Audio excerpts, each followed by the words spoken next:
Welcome student. Welcome to Department of Collegiate and Technical Education. As a part of Learning Management System program for Polytechnic student from the Department of Computer Science and Engineering. Today we are taking class on subject Green Computing with the subject code 15CS54T for the 5th semester Computer Science student. In previous classes, we have discussed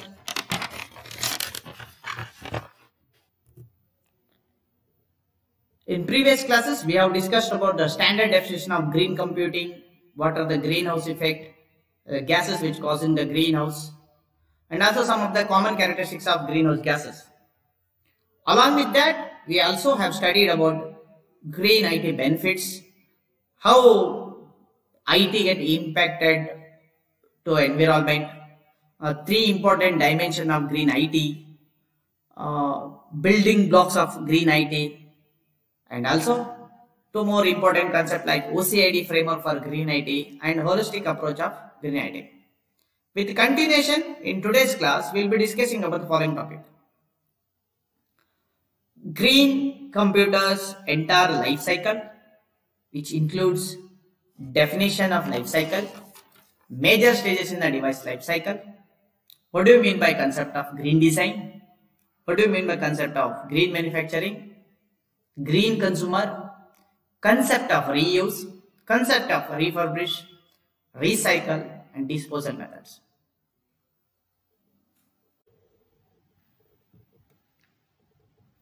Firstly, let's have a look at the block diagram of life cycle of green computer. ಇವತ್ತಿನ ಕ್ಲಾಸಲ್ಲಿ ನಾವು ಫಸ್ಟಿಗೆ green computing life cycle device life cycle diagram ನೋಡೋಣ ಈ ಸ್ಲೈಡಲ್ಲಿ. From this diagram it is clear that life cycle has a many stages and each stages has its own significance. So ಈ ಡೈಗ್ರಾಮಿಂದ ನಮಗೇನು ಗೊತ್ತಾಗುತ್ತಪ್ಪ ಅಂತಂದರೆ, ಯಾವುದೋ ಒಂದು ಡಿವೈಸ್ದು ಲೈಫ್ ಸೈಕಲಲ್ಲಿ ಬಹಳಷ್ಟು ಸ್ಟೇಜಸ್ ಹಂತಗಳಿರುತ್ತೆ, ಪ್ರತಿ ಹಂತದಲ್ಲೂ ಅದರದ್ದೇ ಆದ ಮಹತ್ವವನ್ನು ಹೊಂದಿರುತ್ತದೆ. ಪ್ರತಿ ಹಂತದಲ್ಲೂ ಸಹ at every stages of device life cycle we can make a certain improvement so that environment impact from that stages to the will be reduced or minimal. So ಪ್ರತಿ ಹಂತದಲ್ಲೂ ಈ ಡಿವೈಸ್ ಮ್ಯಾನುಫ್ಯಾಕ್ಚರಿಂಗ್ ಮಾಡಬೇಕಾದ್ರೆ, ಡಿವೈಸಿನ ಒಂದು ಕನ್ಸೆಪ್ಟ್ ಇಂದ ಒಂದು device ಮಾಡಬೇಕಾದ್ರೆ ಪ್ರತಿ ಹಂತದಲ್ಲೂ ನಾವು ಕೆಲವು ಎನ್ವಿರಾನ್ಮೆಂಟ್ ಕನ್ಸರ್ನ್ಸ್ಗಳನ್ನು ಅಡ್ರೆಸ್ ಮಾಡೋದ್ರಿಂದ ಏನಾಗುತ್ತೆ, ಗ್ರೀನ್ ಆಟಿಟ್ಯೂಡ್ನ ಆಟ್ರಿಬ್ಯೂಟ್ನ ಅದರಲ್ಲಿ ಇಂಟ್ರೊಡ್ಯೂಸ್ ಮಾಡೋದ್ರಿಂದ ಏನಾಗುತ್ತೆ ಅಂತ ಹೇಳಿದ್ರೆ ನಮಗೆ ಒಳ್ಳೆ ಪ್ರಾಡಕ್ಟ್ ಸಿಗುತ್ತೆ. ಸೊ ನೀವು ಬ್ಲಾಕ್ ಡೈಗ್ರಾಮಲ್ಲಿ ನೋಡಿರೋ ಪ್ರಕಾರ ಫಸ್ಟ್ಗೆ ಗ್ರೀನ್ ಡಿಸೈನ್ ಇರುತ್ತೆ, ಆಮೇಲೆ ಮ್ಯಾನುಫ್ಯಾಕ್ಚರಿಂಗ್ ಪ್ರೊಸೆಸ್ ಇರುತ್ತೆ. ಮ್ಯಾನುಫ್ಯಾಕ್ಚರಿಂಗ್ ಪ್ರೊಸೆಸ್ಸಲ್ಲಿ ಡಿವೈಸ್ ಕನ್ಸೆಪ್ಟಿಂದ ಮ್ಯಾನುಫ್ಯಾಕ್ಚರಿಂಗ್ ಆಗುತ್ತೆ, ಅಲ್ಲಿಂದ ಅದು ಟ್ರಾನ್ಸ್ಪೋರ್ಟೇಷನ್ ಮತ್ತು ಪ್ಯಾಕೇಜಸ್ ಆಗಿ ಯೂಸರ್ ರೀಚ್ ಆಗುತ್ತೆ. ಯೂಸರ್ ಅದನ್ನು ಸರ್ಟನ್ ಡ್ಯೂರೇಷನ್ ಯೂಸ್ ಮಾಡಿಕೊಂಡು ಅದಾದಲ್ಲಿ ಏನು ಮಾಡ್ತಾನೆ, ಅವನು ಅದನ್ನು ಡಿಸ್ಪೋಸಲು ಮಾಡ್ಬೋದು, ರೀಸೈಕಲ್ ಆದರೂ ಮಾಡ್ಬೋದು, ಡೊನೇಟ್ ಆದರೂ ಮಾಡ್ಬೋದು, ರೀಫರ್ಬಿಶ್ ಆದರೂ ಮಾಡ್ಬೋದು. In the same manner, when a device is designed, that design is put into a manufacturing process, and after manufacturing, the same device will be given to the customer through the mode of transportation and package facility, and then a customer or user will use that device. After using a certain period of time, then that device will be given for a disposal process or donated to some of the needy process, or it may undergo to the recycle or reuse or refurbish.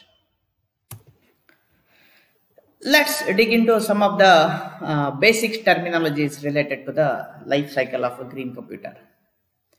Life cycle is defined as a list of stages a device passes throughout its lifetime. ಅಂದ್ರೆ ಏನಪ್ಪ life cycle ಅಂದರೆ, ಒಂದು device ಒಂದು concept, ಒಂದು ಐಡಿಯಾಲಿಂದ ಹಿಡಿದು ಒಂದು device ಆಗಿ ಬರೋಕ್ಕೆ, ಒಂದು ಪ್ರಾಡಕ್ಟ್ ಆಗಿ ಬರೋಕ್ಕೆ ತುಂಬ ಹಂತಗಳನ್ನು ಅದು ಪಾಸ್ ಮಾಡಬೇಕಾಗತ್ತೆ. Many stages is passes. ಈ ಎಲ್ಲ ಸ್ಟೇಜಸ್ಗಳನ್ನು ಸೇರಿ ಒಂದು ಅಲ್ಟಿಮೇಟ್ ಒಂದು ಪ್ರೊಸೆಸ್ ಆಗುತ್ತಲ್ಲ, ಅದಕ್ಕೆ ಏನಂತೀವಿ ನಾವು ಲೈಫ್ ಸೈಕಲ್ ಅಂತ ಕರಿತೀವಿ. ಲೈಫ್ ಸೈಕಲಲ್ಲಿ ನಮಗೆ ಒಂದು ಡಿವೈಸ್, ಆ ಐಡಿಯಾ ಆಫ್ ನ device will B converted into a product. So ಈ ಹೋಲ್ ಲೈಫ್ ಸೈಕಲ್ ಏನಾಗುತ್ತೆ, ಒಂದು ಐಡಿಯಾ ಆಫ್ ದ ಡಿವೈಸ್ ನಾವು ಏನು ಅನ್ಕೊಂಡಿರ್ತೀವಲ್ಲ ಅದು ಏನಾಗುತ್ತೆ ಅಂದ್ರೆ ಒಂದು ಪ್ರಾಡಕ್ಟ್ ಆಗಿ ಬರುತ್ತೆ at the end. Every device in its lifetime has to undergo all the stages to come as a product. So ಎಲ್ಲಾ ಡಿವೈಸ್ಗಳು ತನ್ನ ಲೈಫ್ ಟೈಮ್ ಅಲ್ಲಿ ಈ ಕನ್ಸೆಪ್ಟ್ ಇಂದ ಡಿವೈಸ್ ಆಗಿ ಪ್ರಾಡಕ್ಟ್ ಆಗಿ ಬರ್ಬೇಕಂದ್ರೆ ಈ ಎಲ್ಲಾ ಸ್ಟೇಜಸ್ ಗಳನ್ನು ಅದೇನಾಗುತ್ತೆ ಪಾರ್ ಆಗಿನೇ ಬರಬೇಕಾಗಿರುತ್ತೆ. ಸೊ ಈ ಡಿವೈಸ್ ಲೈಫ್ ಸೈಕಲ್ ಅಲ್ಲಿ ಯಾವ್ದಾವ್ದು ಬೇಸಿಕಲಿ ಇಂಪಾರ್ಟೆಂಟ್ ಸ್ಟೇಜಸ್ ಯಾವ್ದಪ್ಪ? ಸೊ ಮೊದಲೇದಾಗಿ ಡಿಸೈನ್ ಸ್ಟೇಜ್ ತುಂಬಾ ಇಂಪಾರ್ಟೆಂಟ್ ಸ್ಟೇಜ್ ಇದು. ಈ ಡಿಸೈನ್ ಸ್ಟೇಜ್ ಅಂದ್ರೆ ಏನು, ಗ್ರೀನ್ ಡಿಸೈನ್ ಸ್ಟೇಜ್ ಅಂದ್ರೆ ಏನು, ಎಲ್ಲಿ ಹೇಗೆ ಯೂಸ್ ಮಾಡ್ತೀವಿ ಅಂತ ನಾವು ನೆಕ್ಸ್ಟ್ ಸ್ಲೈಡ್ ಅಲ್ಲಿ ಮುಂದಿನ ಕ್ಲಾಸ್ ಅಲ್ಲಿ ಕಲಿಯೋಣ. So first important stage is a design stage, then we have a manufacturing stage, then we have the most important is a consumer or user of the device. Then after usage, he may go for a various dimension. He may go for a reuse, recycle, upgrade, refurbish, disposal. Device ನ ಏನಾದ್ರೂ ಮಾಡಬಹುದು ಅವನು. So ಒಂದು device ಬಹಳಷ್ಟು stages ಗಳಲ್ಲಿ pass ಆಗುತ್ತೆ. ಒಂದು green design ಆಗಿರುತ್ತೆ, ಮತ್ತೊಂದು ಗ್ರೀನ್ ಮ್ಯಾನುಫ್ಯಾಕ್ಚರಿಂಗ್ ಆಗಿರುತ್ತೆ, ಮತ್ತೊಂದು ಗ್ರೀನ್ ಕಸ್ಟಮರ್ ಅಂತ ಆಗಿರುತ್ತೆ. ಅದಾದ ತಕ್ಷಣ ಕಸ್ಟಮರ್ ಯೂಸ್ ಮಾಡಿದ್ಮೇಲೆ ಅದು ಬೇರೆ ಬೇರೆ ರೂಪಗಳನ್ನ ತಾಳಬಹುದು. ಅದು ರೀಯೂಸ್ ಆದ್ರೂ ಮಾಡಬಹುದು ನಾವು, ರೀಸೈಕಲ್ ಆದ್ರೂ ಮಾಡಬಹುದು ನಾವು, ರೀಫ್ಯಾಬ್ರಿಕ್ ಆದ್ರೂ ಮಾಡಬಹುದು, ಅಪ್ಗ್ರೇಡ್ ಮಾಡಿ ಮತ್ತೆ ಯೂಸ್ ಮಾಡಬಹುದು, ಇಲ್ಲ ಆಸ್ ಇಟ್ ಈಸ್ ಬೇರೆದವ್ರಿಗೆ ಡೊನೇಟ್ ಆದ್ರೂ ಮಾಡಬಹುದು. ಒನ್ ಥಿಂಗ್ ಇದರಲ್ಲಿ ಏನ್ ಕ್ಲಿಯರ್ ಆಗುತ್ತೆ ಅಂದ್ರಪ್ಪ ನಮ್ಗೆ, by clear and clever engineering. So ಒಂದು ಅತ್ಯುತ್ತಮ ಇಂಜಿನಿಯರಿಂಗ್ ಮತ್ತು ಬುದ್ಧಿಶಾಲಿ ಇಂಜಿನಿಯರಿಂಗ್ ಯೂಸ್ ಮಾಡೋದ್ರಿಂದ ನಾವು ಟೋಟಲ್ ಡಿವೈಸ್ ನ ಗ್ರೀನ್ ಆಗಿ ಮಾಡಬಹುದು. ಇದರ ಅರ್ಥ total device will be have a less impact. By using clear and clever engineering, we can make a devices which are less harmful to the environment and society. In next slide alli ನಾವು what do you mean by green design na depth agi ಕಲಿಯೋಣ.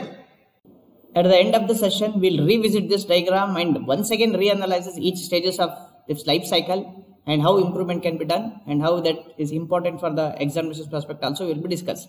So ಈ diagram ನಾವು ಈ lecture ಕೊನೆಯಲ್ಲಿ ಮತ್ತೊಮ್ಮೆ visit ಮಾಡೋಣ. ಅಲ್ಲಿ ಮತ್ತೊಂದು ಈಚ್ ಹಂತದಲ್ಲಿ ಏನೇನು ಬದಲಾವಣೆಗಳು ಮಾಡ್ಬೋದು ಅದ್ರ ಬಗ್ಗೆ ಮತ್ತೆ ಒಂದ್ಸಲ ತಿಳ್ಕೊಂಡು ಇದು ಪರೀಕ್ಷೆಗಳಲ್ಲಿ ಎಷ್ಟು ಮಹತ್ವವಾಗಿರುತ್ತಂತ ಅದ್ರ ಬಗ್ಗೆ ನಾವು ಸಂಕ್ಷಿಪ್ತವಾಗಿ ಅಲ್ಲಿ ತಿಳ್ಕೊಳ್ಳೋಣ. ಸೊ ಮುಂದುವರೆದ ಭಾಗದಲ್ಲಿ ನಾವು ನೆಕ್ಸ್ಟ್ ಈ whole design life cycle of the green computing ಅಲ್ಲಿ it's most important most significant stage ಯಾವ್ದಪ್ಪ ಅಂತ ಹೇಳಿದ್ರೆ ಅದು ಗ್ರೀನ್ ಡಿಸೈನ್. ಸೊ ಅದ್ರ ಬಗ್ಗೆ ಇವತ್ತು ತಿಳ್ಕೊಳ್ಳೋಣಂತೆ. ಸೊ ಈ ಲೈಫ್ ಸೈಕಲ್ ಆಫ್ ಡಿವೈಸ್ ಅಲ್ಲಿ ಗ್ರೀನ್ ಡಿಸೈನ್ ಸ್ಟೇಜ್ ಏನಿದೆಲ್ಲ ತುಂಬಾ important. At this stage the idea about the device is represented through diagram, models or prototype. So ಒಂದು ಈ ಹಂತದಲ್ಲಿ ಏನಾಗತ್ತಪ್ಪ ಅಂತಂದ್ರೆ ಡಿಸೈನ್ ಫೇಸ್ ಅಲ್ಲಿ ನಾವೇನೋ ಒಂದು ಅನ್ಕೊಂಡಿರ್ತೀವಿ, ಏನೋ ಮಾಡ್ಬೇಕಂತ ಒಂದು ಐಡಿಯಾ ಇರುತ್ತೆ, ನಮ್ಮ ಹತ್ರ ಒಂದು ಕನ್ಸೆಪ್ಟ್ ಇರುತ್ತೆ. ಅದನ್ನ ಏನ್ ಮಾಡ್ತೀವಿ ನಾವು ಇಲ್ಲಿ ಇಂಜಿನಿಯರ್ಸ್ಗಳು, ಸೈಂಟಿಸ್ಟ್ಗಳು ಅದನ್ನ ಒಂದು ಡಯಾಗ್ರಾಮ್ ಮುಖಾಂತರ ಅಥವಾ ಒಂದು ಮಾಡೆಲ್ ಮುಖಾಂತರ ಅಥವಾ ಒಂದು ಪ್ರೋಟೋಟೈಪ್ ಮುಖಾಂತರ ಮಾಡ್ತಾರೆ. ಮಾಡೆಲ್ ಅಂದ್ರೆ ಅದು ಏನಾಗಿರೋದು, ವುಡ್ ಮಾಡೆಲ್ ಆದ್ರೂ ಆಗಿರ್ಬೋದು, ಸಿಮ್ಯುಲೇಟೆಡ್ ಮಾಡೆಲ್ ಆದ್ರೂ ಆಗಿರ್ಬೋದು, ರಿಯಲ್ ಎಲೆಕ್ಟ್ರಾನಿಕ್ ಗೂಡ್ಸ್ ಆದ್ರೂ ಮಾಡೆಲ್ ಆಗಿರೋದು. ಅದು ಪ್ರೊಡಕ್ಷನ್ ಯೂನಿಟ್ಸ್ ಇರಲ್ಲ ಅದರಲ್ಲಿ. ಮತ್ತೆ ನಮಗೆ ಸಿಮ್ಯುಲೇಷನ್ ಅಂತ 2-3 ಕನ್ಸೆಪ್ಟ್ ಬರುತ್ತೆ, ಅದು ನೀವು ಮುಂದೆ ಕಲಿತೀರಾ. ಸೊ ಇಲ್ಲೇನಾಗುತ್ತೆ, ನನ್ನ ವಿಚಾರನ್ನು ನಾನು ಪೇಪರ್ ಮುಖಾಂತರ ಅಥವಾ ಬೇರೆದವ್ರಿಗೆ ತಿಳಿಸಿಕೊಡೋ ಲೆಕ್ಕದಲ್ಲಿ ಇಲ್ಲಿ ಬರುತ್ತೆ ಡಿಸೈನ್ ಸ್ಟೇಜ್ ಅಲ್ಲಿ. ಸೊ ಇದು ಹೇಗ್ ಮಾಡಬಹುದು, ಹೇಗ್ ಕಾಣುತ್ತೆ, ಹೇಗಿರಬಹುದು ಅನ್ನೋದನ್ನ ನಾವು ಡಿಸೈನ್ ಫೇಸ್ ಅಲ್ಲಿ ನಾವು ನೋಡ್ಬೋದು. It also involves a basis decision regarding architecture, constituent component, material and layout. So ಈ ಹಂತದಲ್ಲಿ ಏನಾಗುತ್ತಪ್ಪ ಅಂತಂದ್ರೆ ನಾವು ಒಂದು ಪ್ರಾಡಕ್ಟಿಗೆ ಮಾಡಬೇಕಾಗಿರ್ಬೇಕಾಗಿರೋಂಥ ತುಂಬಾ ಮಹತ್ವವಾದಿರೋಂಥದ್ದು ಆರ್ಕಿಟೆಕ್ಚರ್. ಸೊ ಯಾವ ಕಂಪೋನೆಂಟ್ಗಳನ್ನ ನಾವು ಯೂಸ್ ಮಾಡ್ತಾ ಇದೀವಿ ಈ ಪ್ರಾಡಕ್ಟ್ ಅಲ್ಲಿ, ಯಾವ್ಯಾವ ಕಂಪೋನೆಂಟ್ಗಳನ್ನ ಯಾಕೆ ಯೂಸ್ ಮಾಡ್ತಾ ಇದೀವಿ ಈ ಪ್ರಾಡಕ್ಟ್ ಗಳಲ್ಲಿ, ಈ ಕಂಪೋನೆಂಟ್ ಗಳಿಗೆ ಪರ್ಯಾಯ ವ್ಯವಸ್ಥೆಗಳು ಏನಿದೆ, ಆ ಎಲ್ಲದರಲ್ಲಿ ನಾನು ಇದೇ ಪರ್ಟಿಕ್ಯುಲರ್ ಪಾರ್ಟ್ ಅನ್ನ ನಾನು ಯಾಕೆ ಫೆಚ್ ಮಾಡ್ತಾ ಇದ್ದೇನೆ, ಹಾಕ್ತಾ ಇದ್ದೇನೆ ಅಂತ ನಾವು ಜಸ್ಟಿಫಿಕೇಶನ್ ಕೊಡ್ಬೇಕಾಗತ್ತೆ. ಅದೇ ತರ ನನ್ನ ಪ್ರಾಡಕ್ಟ್ ಅಲ್ಲಿ ಯೂಸ್ ಮಾಡಿರುವಂತಹ ಕಂಪೋನೆಂಟ್ಗಳು ಯಾವುದರಿಂದ ಮಾಡಿರಲ್ಪಟ್ಟಿರುತ್ತೆ, ಯಾಕೆ ಅದರಿಂದ ಮಾಡಿರಲ್ಪಟ್ಟಿರುತ್ತೆ ಅನ್ನೋದು ಸಹ ನಾವು ಇದರಲ್ಲಿ ಡಿಸ್ಕಸ್ ಮಾಡಬೇಕಾಗಿರುತ್ತೆ ಅಂತ ಹೇಳುತ್ತೇವೆ ಈ ಸ್ಟೇಜ್ ಅಲ್ಲಿ. ಅದೇ ತರ ಮಟೀರಿಯಲ್ಸ್ ಯೂಸ್ ಬೈ ಒಂದು ಪ್ರಾಡಕ್ಟ್ ಮಾಡ್ಬೇಕಂದ್ರೆ ನಮ್ಗೆ ತುಂಬಾ ನ್ಯಾಚುರಲ್ ರಿಸೋರ್ಸ್ಗಳು ಯೂಸ್ ಮಾಡ್ತಿರ್ತೀವಿ. ಆ ನ್ಯಾಚುರಲ್ ರಿಸೋರ್ಸ್ಗಳು ಯಾವ ರೀತಿ ಇರ್ಬೇಕಂತ ಹೇಳಿದ್ರೆ ಅದು ಪ್ರಕೃತಿ ಯಾವುದೇ ರೀತಿಯ ಹಾನಿ ಮಾಡಬಾರ್ದು. Those natural material should not impact the nature.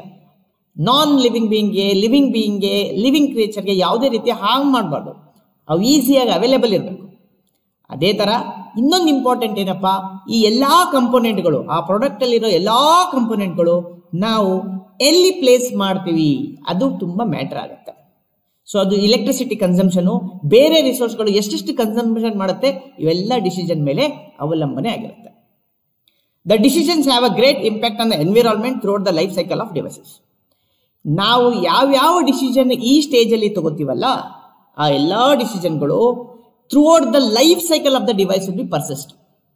So ನಾನು ಫಾರ್ ಎಕ್ಸಾಂಪಲ್ ಚಾರ್ಜಿಂಗ್ ಪಾಯಿಂಟ್ ನ ಲೆಫ್ಟ್ ಕಾರ್ನರ್ ಅಲ್ಲಿ ಹಾಕ್ತೇನೋ, ರೈಟ್ ಕಾರ್ನರ್ ಹಾಕ್ತೇನೋ, ಫ್ರಂಟ್ ಸೈಡ್ ಅಲ್ಲಿ ಹಾಕ್ತೇನೋ, back side of the laptop ಅಲ್ಲಿ ಹಾಕ್ತೇನೆ, ಅದು ಡಿಸೈನ್ ಸ್ಟೇಜ್ ಅಲ್ಲಿ ನಾವು ಡಿಸಿಷನ್ ತಗೊಂಡ್ರು ಸಹ ಅದು throughout the life time of the product ಬರುತ್ತೆ. There are certain advantages of putting a charging point at the left side, right side, back side, front side, back side left side corner or back side right side corner. ಎಲ್ಲದಕ್ಕೂ ಅದಕ್ಕೆ advantages disadvantages ಇದೆ. ಅದನ್ನ analysis ಮಾಡಿ trend of ತೆಗೆದು ನಾವು decision ತಗೋಬೇಕಾಗತ್ತೆ. ಒಂದು ಸರ್ತಿ ನಾವು ಡಿಸಿಷನ್ ತಗೊಂಡ್ರೆ ಅದು ಲಾಸ್ಟ್ ಇನ್ ತನಕನೂ ಉಳಿಯುತ್ತೆ. ಪ್ರಾಡಕ್ಟ್ ಎಲ್ಲಿವರೆಗೂಪ್ಪ ಅಂತ ಹೇಳಿದ್ರು ಅದು ಟೋಟಲ್ ಆಗಿ ಡಿಸ್ಪೋಸಲ್ ಆಗಬೇಕು ಅಥವಾ ಟೋಟಲ್ ಆಗಿ ರೀಸೈಕಲ್ ಆಗಬೇಕು. So decisions are going to be impact throughout the life cycle of the device. At the design stage, we should select architecture, component, material and layout used in the device which have a minimal impact on the environment either directly or indirectly. So ನಾವು ಈ stage ಅಲ್ಲಿ select ಮಾಡಂತ architecture ಆಗಿರಲಿ, component ಗಳಾಗಲಿ, material ಗಳಾಗಲಿ ಮತ್ತು layout, ಆ material ಆ component ಗಳನ್ನ ನಾವು ಹೇಗೆ ಅರೇಂಜ್ ಮಾಡ್ತೀವಿ, ಯಾವ ರೀತಿ ಮಾಡ್ಬೇಕಪ್ಪ ಅಂತ ಹೇಳಿದ್ರೆ ಅವುಗಳು ಎನ್ವಿರಾನ್ಮೆಂಟ್ ಮೇಲೆ ಅತಿ ಕಡಿಮೆ ಪ್ರಭಾವ ಬೀರಬೇಕು, ದುಷ್ಪರಿಣಾಮ ಬಿಡಬೇಕು, ಡೈರೆಕ್ಟ್ ಆಗ್ಲಿ ಅಥವಾ ಇಂಡೈರೆಕ್ಟ್ ಆಗ್ಲಿ. ಸೊ ಹಾಗಾದ್ರೆ ಗ್ರೀನ್ ಡಿಸೈನ್ ಅಂದ್ರೆ ಏನು? What do you mean by green design? ನಾನಿಲ್ಲಿ ಹೊಸ ಡೆಫಿನೇಷನ್ ಇಂಟ್ರೊಡ್ಯೂಸ್ ಮಾಡಿದ್ದೀನಿ, ಇದು ಬುಕ್ಕಲ್ಲೂ ಇಲ್ಲ. Let's have a look. Green design is a one which select architecture, component, material and layout used in the device such that which have a minimal impact on the environment either directly or indirectly. So green design ಅಂದ್ರೆ ಏನಪ್ಪಾ ಅಂದರೆ, ನಾನು select ಮಾಡುವಂತ architecture ಆಗಿರಲಿ, select ಮಾಡಿರುವಂತ component ಆಗಿರಲಿ, select ಮಾಡಿರುವಂತ material ಆಗಿರಲಿ ಅಥವಾ ಮಟೀರಿಯಲ್ ಕಂಪೋನೆಂಟ್ ಆರ್ಕಿಟೆಕ್ಚರ್ ಇರುವಂತ ಹೇಗೆ ಅರೇಂಜ್ ಮಾಡ್ತೀನಿ ಲೇಔಟ್ ಆಗಲಿ, ಆ ಡಿವೈಸ್ ಅಲ್ಲಿ ಯೂಸ್ ಮಾಡೋದು ಅದು ಯಾವ ರೀತಿ ಇರಬೇಕಪ್ಪ ಅಂತ ಹೇಳಿದರೆ ಅದು ಎನ್ವಿರಾನ್ಮೆಂಟ್ ಮೇಲೆ ಕಡಿಮೆ ಇಂಪ್ಯಾಕ್ಟ್ ಆಗಬೇಕು, ಯಾವುದೇ ರೀತಿಯ ದುಷ್ಪರಿಣಾಮ ಬೀರಬಾರ್ದು, ಅತಿ ಕಡಿಮೆ, ಅದು ಡೈರೆಕ್ಟ್ ಆದ್ರೂ ಆಗಿರ್ಬೋದು, ಇಂಡೈರೆಕ್ಟ್ ಆದ್ರೂ ಅದು ಯಾವುದೇ ರೀತಿಯ ಹಾನಿ ಮಾಡಬಾರ್ದು. ಸೊ ಇದೇ green design, one of the important stage in a life cycle of devices. Next ಈಗ ನೋಡೋಣ ಮತ್ತೊಂದು important stage of the device life cycle ಯಾವುದಪ್ಪ? Green manufacturing. So device life cycle ಅಲ್ಲಿ ಗ್ರೀನ್ ಮ್ಯಾನುಫ್ಯಾಕ್ಚರಿಂಗ್ ಸೆಕೆಂಡ್ ಸ್ಟೇಜ್ ಆದ್ರೂ ಸಹ life time ಅಲ್ಲಿ ಅದು ತುಂಬಾ ಇಂಪಾರ್ಟೆಂಟ್ ಮೇಜರ್ ಸ್ಟೇಜ್ ಆಗಿರುತ್ತೆ. So in life cycle of device, even manufacturing is the second stage, it has a lot more significance and importance throughout the life cycle of a device. Why this stage has so much significance anta helidre, many concept which are discussed at the design level, put into a prototype, put into models or real form will be taken in a manufacturing process. So ನಾವು design stage ಅಲ್ಲಿ ಏನು prototype ಮಾಡಿದ್ದೀವಿ, concept ಮಾಡಿದ್ದೀವಿ, design ಮಾಡಿದ್ದೀವಿ, diagram ಮಾಡಿದ್ದೀವಿ, ಅವನ್ನೆಲ್ಲ ಕಾರ್ಯರೂಪಕ್ಕೆ ನೈಜ ಒಂದು ಆಕಾರಕ್ಕೆ ತರದೆ manufacturing. This is a main and most important stage in the life cycle in which environmental you get impacted maximum. So ಈ ಡಿವೈಸ್ ಲೈಫ್ ಸೈಕಲ್ ಅಲ್ಲಿ ಮ್ಯಾನುಫ್ಯಾಕ್ಚರಿಂಗ್ ತುಂಬಾ ಇಂಪಾರ್ಟೆಂಟ್ ಆಗಿದೆ ಸ್ಟೇಜು. ಯಾಕಪ್ಪ ಅಂತಂದ್ರೆ ಈ ಸ್ಟೇಜಸ್ ಅಲ್ಲೇ ನಮಗೆ ಎನ್ವಿರಾನ್ಮೆಂಟ್ಗೆ ಮ್ಯಾಕ್ಸಿಮಮ್ ಇಂಪ್ಯಾಕ್ಟ್ ಆಗೋ ಪಾಸಿಬಿಲಿಟೀಸ್ ಆಗುತ್ತೆ ಸಹ. So throughout a life cycle ತಗೊಂಡ್ರೆ ನೀವೆಲ್ಲಾ ಸ್ಟೇಜಸ್ನ ಕನ್ಸಿಡರ್ ಮಾಡಿದ್ರೆ manufacturing the stage at which you will get a maximum impacted by ಎನ್ವಿರಾನ್ಮೆಂಟ್ಗೆಲ್ಲ ಇದೇ ಸ್ಟೇಜ್ ಅಲ್ಲಿ ಜಾಸ್ತಿ ಆಗುತ್ತೆ. Manufacturing process consumes a lot of raw materials, water energy and also this produce a lot of waste toxic material. So ಈ ಸ್ಟೇಜಲ್ಲಿ ಏನಾಗುತ್ತಪ್ಪ ಅಂತಂದ್ರೆ ನೈಸರ್ಗಿಕವಾಗಿ ಸಿಗಂತ ತುಂಬಾ ಇಂಪಾರ್ಟೆಂಟ್ ಇರೋಂಥ ನ್ಯಾಚುರಲ್ ರಿಸೋರ್ಸ್ಗಳಾಗಿರ್ಬೋದು, ರಾ ಮಟೀರಿಯಲ್ಗಳಾಗಿರ್ಬೋದು, ನೀರು, ಎನರ್ಜಿ, ಬೇರೆ ಇದೇ ರೀತಿ ಹಲವಾಗ ತುಂಬಾ ಇಂಪಾರ್ಟೆಂಟ್ ರಿಸೋರ್ಸ್ಗಳನ್ನ ಮ್ಯಾನುಫ್ಯಾಕ್ಚರಿಂಗ್ ಸ್ಟೇಜ್ ಅಲ್ಲಿ ಕನ್ಸ್ಯೂಮ್ ಮಾಡುತ್ತೆ, ತಗೊಳುತ್ತೆ. ಅಷ್ಟೇ ಅಲ್ಲದೆ ಸಹ ಮ್ಯಾನುಫ್ಯಾಕ್ಚರಿಂಗ್ ಸ್ಟೇಜ್ ಎಂಡ್ ಅಲ್ಲಿ ನಮಗೆ ಪ್ರಾಡಕ್ಟ್ ಜೊತೆ ತುಂಬಾ ಡೇಂಜರಸ್ ವೇಸ್ಟ್ಗಳು ಬರುತ್ತೆ, ಕೆಮಿಕಲ್ಸ್ ಬರುತ್ತೆ, ಹಜಾರ್ಡಸ್ ಐಟಮ್ಸ್ ಬರುತ್ತೆ. Take an example of sugar factory. Sugar factory ತಗೊಳ್ಳೋಣ. ಶುಗರ್ ಫ್ಯಾಕ್ಟ್ರಿಯಲ್ಲಿ ಏನು ತಗೊಳುತ್ತೆ? ನಾಟ್ ಓನ್ಲಿ ಶುಗರ್ ಕೇನ್ ಬರೀ ಕಬ್ಬಷ್ಟೇ ತಗೊಳ್ಳಲ್ಲ, ಅದು ನೀರು, ಕೆಮಿಕಲ್ಲು, ಇನ್ನೊಂದು ಜನ, ಮಷಿನರೀಸ್, ಲ್ಯಾಂಡ್ ಎಲ್ಲಾನು ತಗೊಳುತ್ತೆ. ಹೊರಗಡೆ ಬರೋದು ಬರೀ ಶುಗರ್ ಅಲ್ಲ, ನಮಗೆ ಬರೀ ಬೆಲ್ಲ ಸಕ್ಕರೆ ಅಷ್ಟೇ ಬರಲ್ಲ, ಅದ್ರ ಜೊತೆ lot of chemicals, waste water, ಸಿಕ್ಕಾಪಟ್ಟಿ ಡೀಸೆಲ್ಗಳನ್ನ ಹಾಳು ಮಾಡಿರ್ತಾರೆ, ಸುಟ್ಟಿರ್ತಾರೆ, ಅದನ್ನ ಕಾರ್ಬನ್ ಡೈಆಕ್ಸೈಡ್ ಇನ್ನೊಂದು ಮತ್ತೊಂದು ಗ್ಯಾಸ್ಗಳು ಬಂದು ಎನ್ವಿರಾನ್ಮೆಂಟ್ ಪ್ರಾಬ್ಲಮ್ ಆಗ್ತಿರುತ್ತೆ. ಇದೊಂದು ಜಸ್ಟ್ ಎಕ್ಸಾಂಪಲ್ ಹೇಳ್ತಾ ಇದ್ದೆ ನಾನು. Sugar factory is a very small industry when you look after big industries across the world. If you go for automobile industry or mining industry, ಇನ್ನೊಂದು ಮತ್ತೊಂದು ದೊಡ್ಡ ಇಂಡಸ್ಟ್ರಿ ಎಲ್ಲ ನೋಡಿದಾಗ ನಾವು ಮ್ಯಾನುಫ್ಯಾಕ್ಚರಿಂಗ್ ಅಲ್ಲಿ ತುಂಬಾ ಪ್ರಾಬ್ಲಮ್ಸ್ ಇರುತ್ತೆ, ತುಂಬಾ ಎನ್ವಿರಾನ್ಮೆಂಟ್ ಪ್ರಾಬ್ಲಮ್ ಆಗುತ್ತೆ. ನಾವು ರೀಸೆಂಟ್ ಆಗಿ ನೋಡ್ಬೇಕಾದ್ರೆ ನಮಾಮಿ ಗಂಗೆ ಒಂದು ಪ್ರಾಜೆಕ್ಟ್ ನ ಕೇಂದ್ರ ಸರ್ಕಾರ ತಗೊಂಡಿದ್ದಾರೆ. ಈಗ ರೀಸೆಂಟ್ ಸರ್ವೆ ಪ್ರಕಾರ ಏನ್ ಹೇಳುತ್ತೆ ಅಂದ್ರೆ 50% ಗಂಗಾ ರಿವರ್ ಈಗ ಕ್ಲೀನ್ ಆಗಿದೆ. ಯಾಕಾಗಿದೆ ಅಂತ ಕೇಳಿದರೆ ಅದೇ ನೀರೇ ಹರಿತಾ ಇತ್ತು, ಅದೇ ಗಂಗಾನೇ, ಏನು ಚೇಂಜ್ ಆಗಿಲ್ಲ.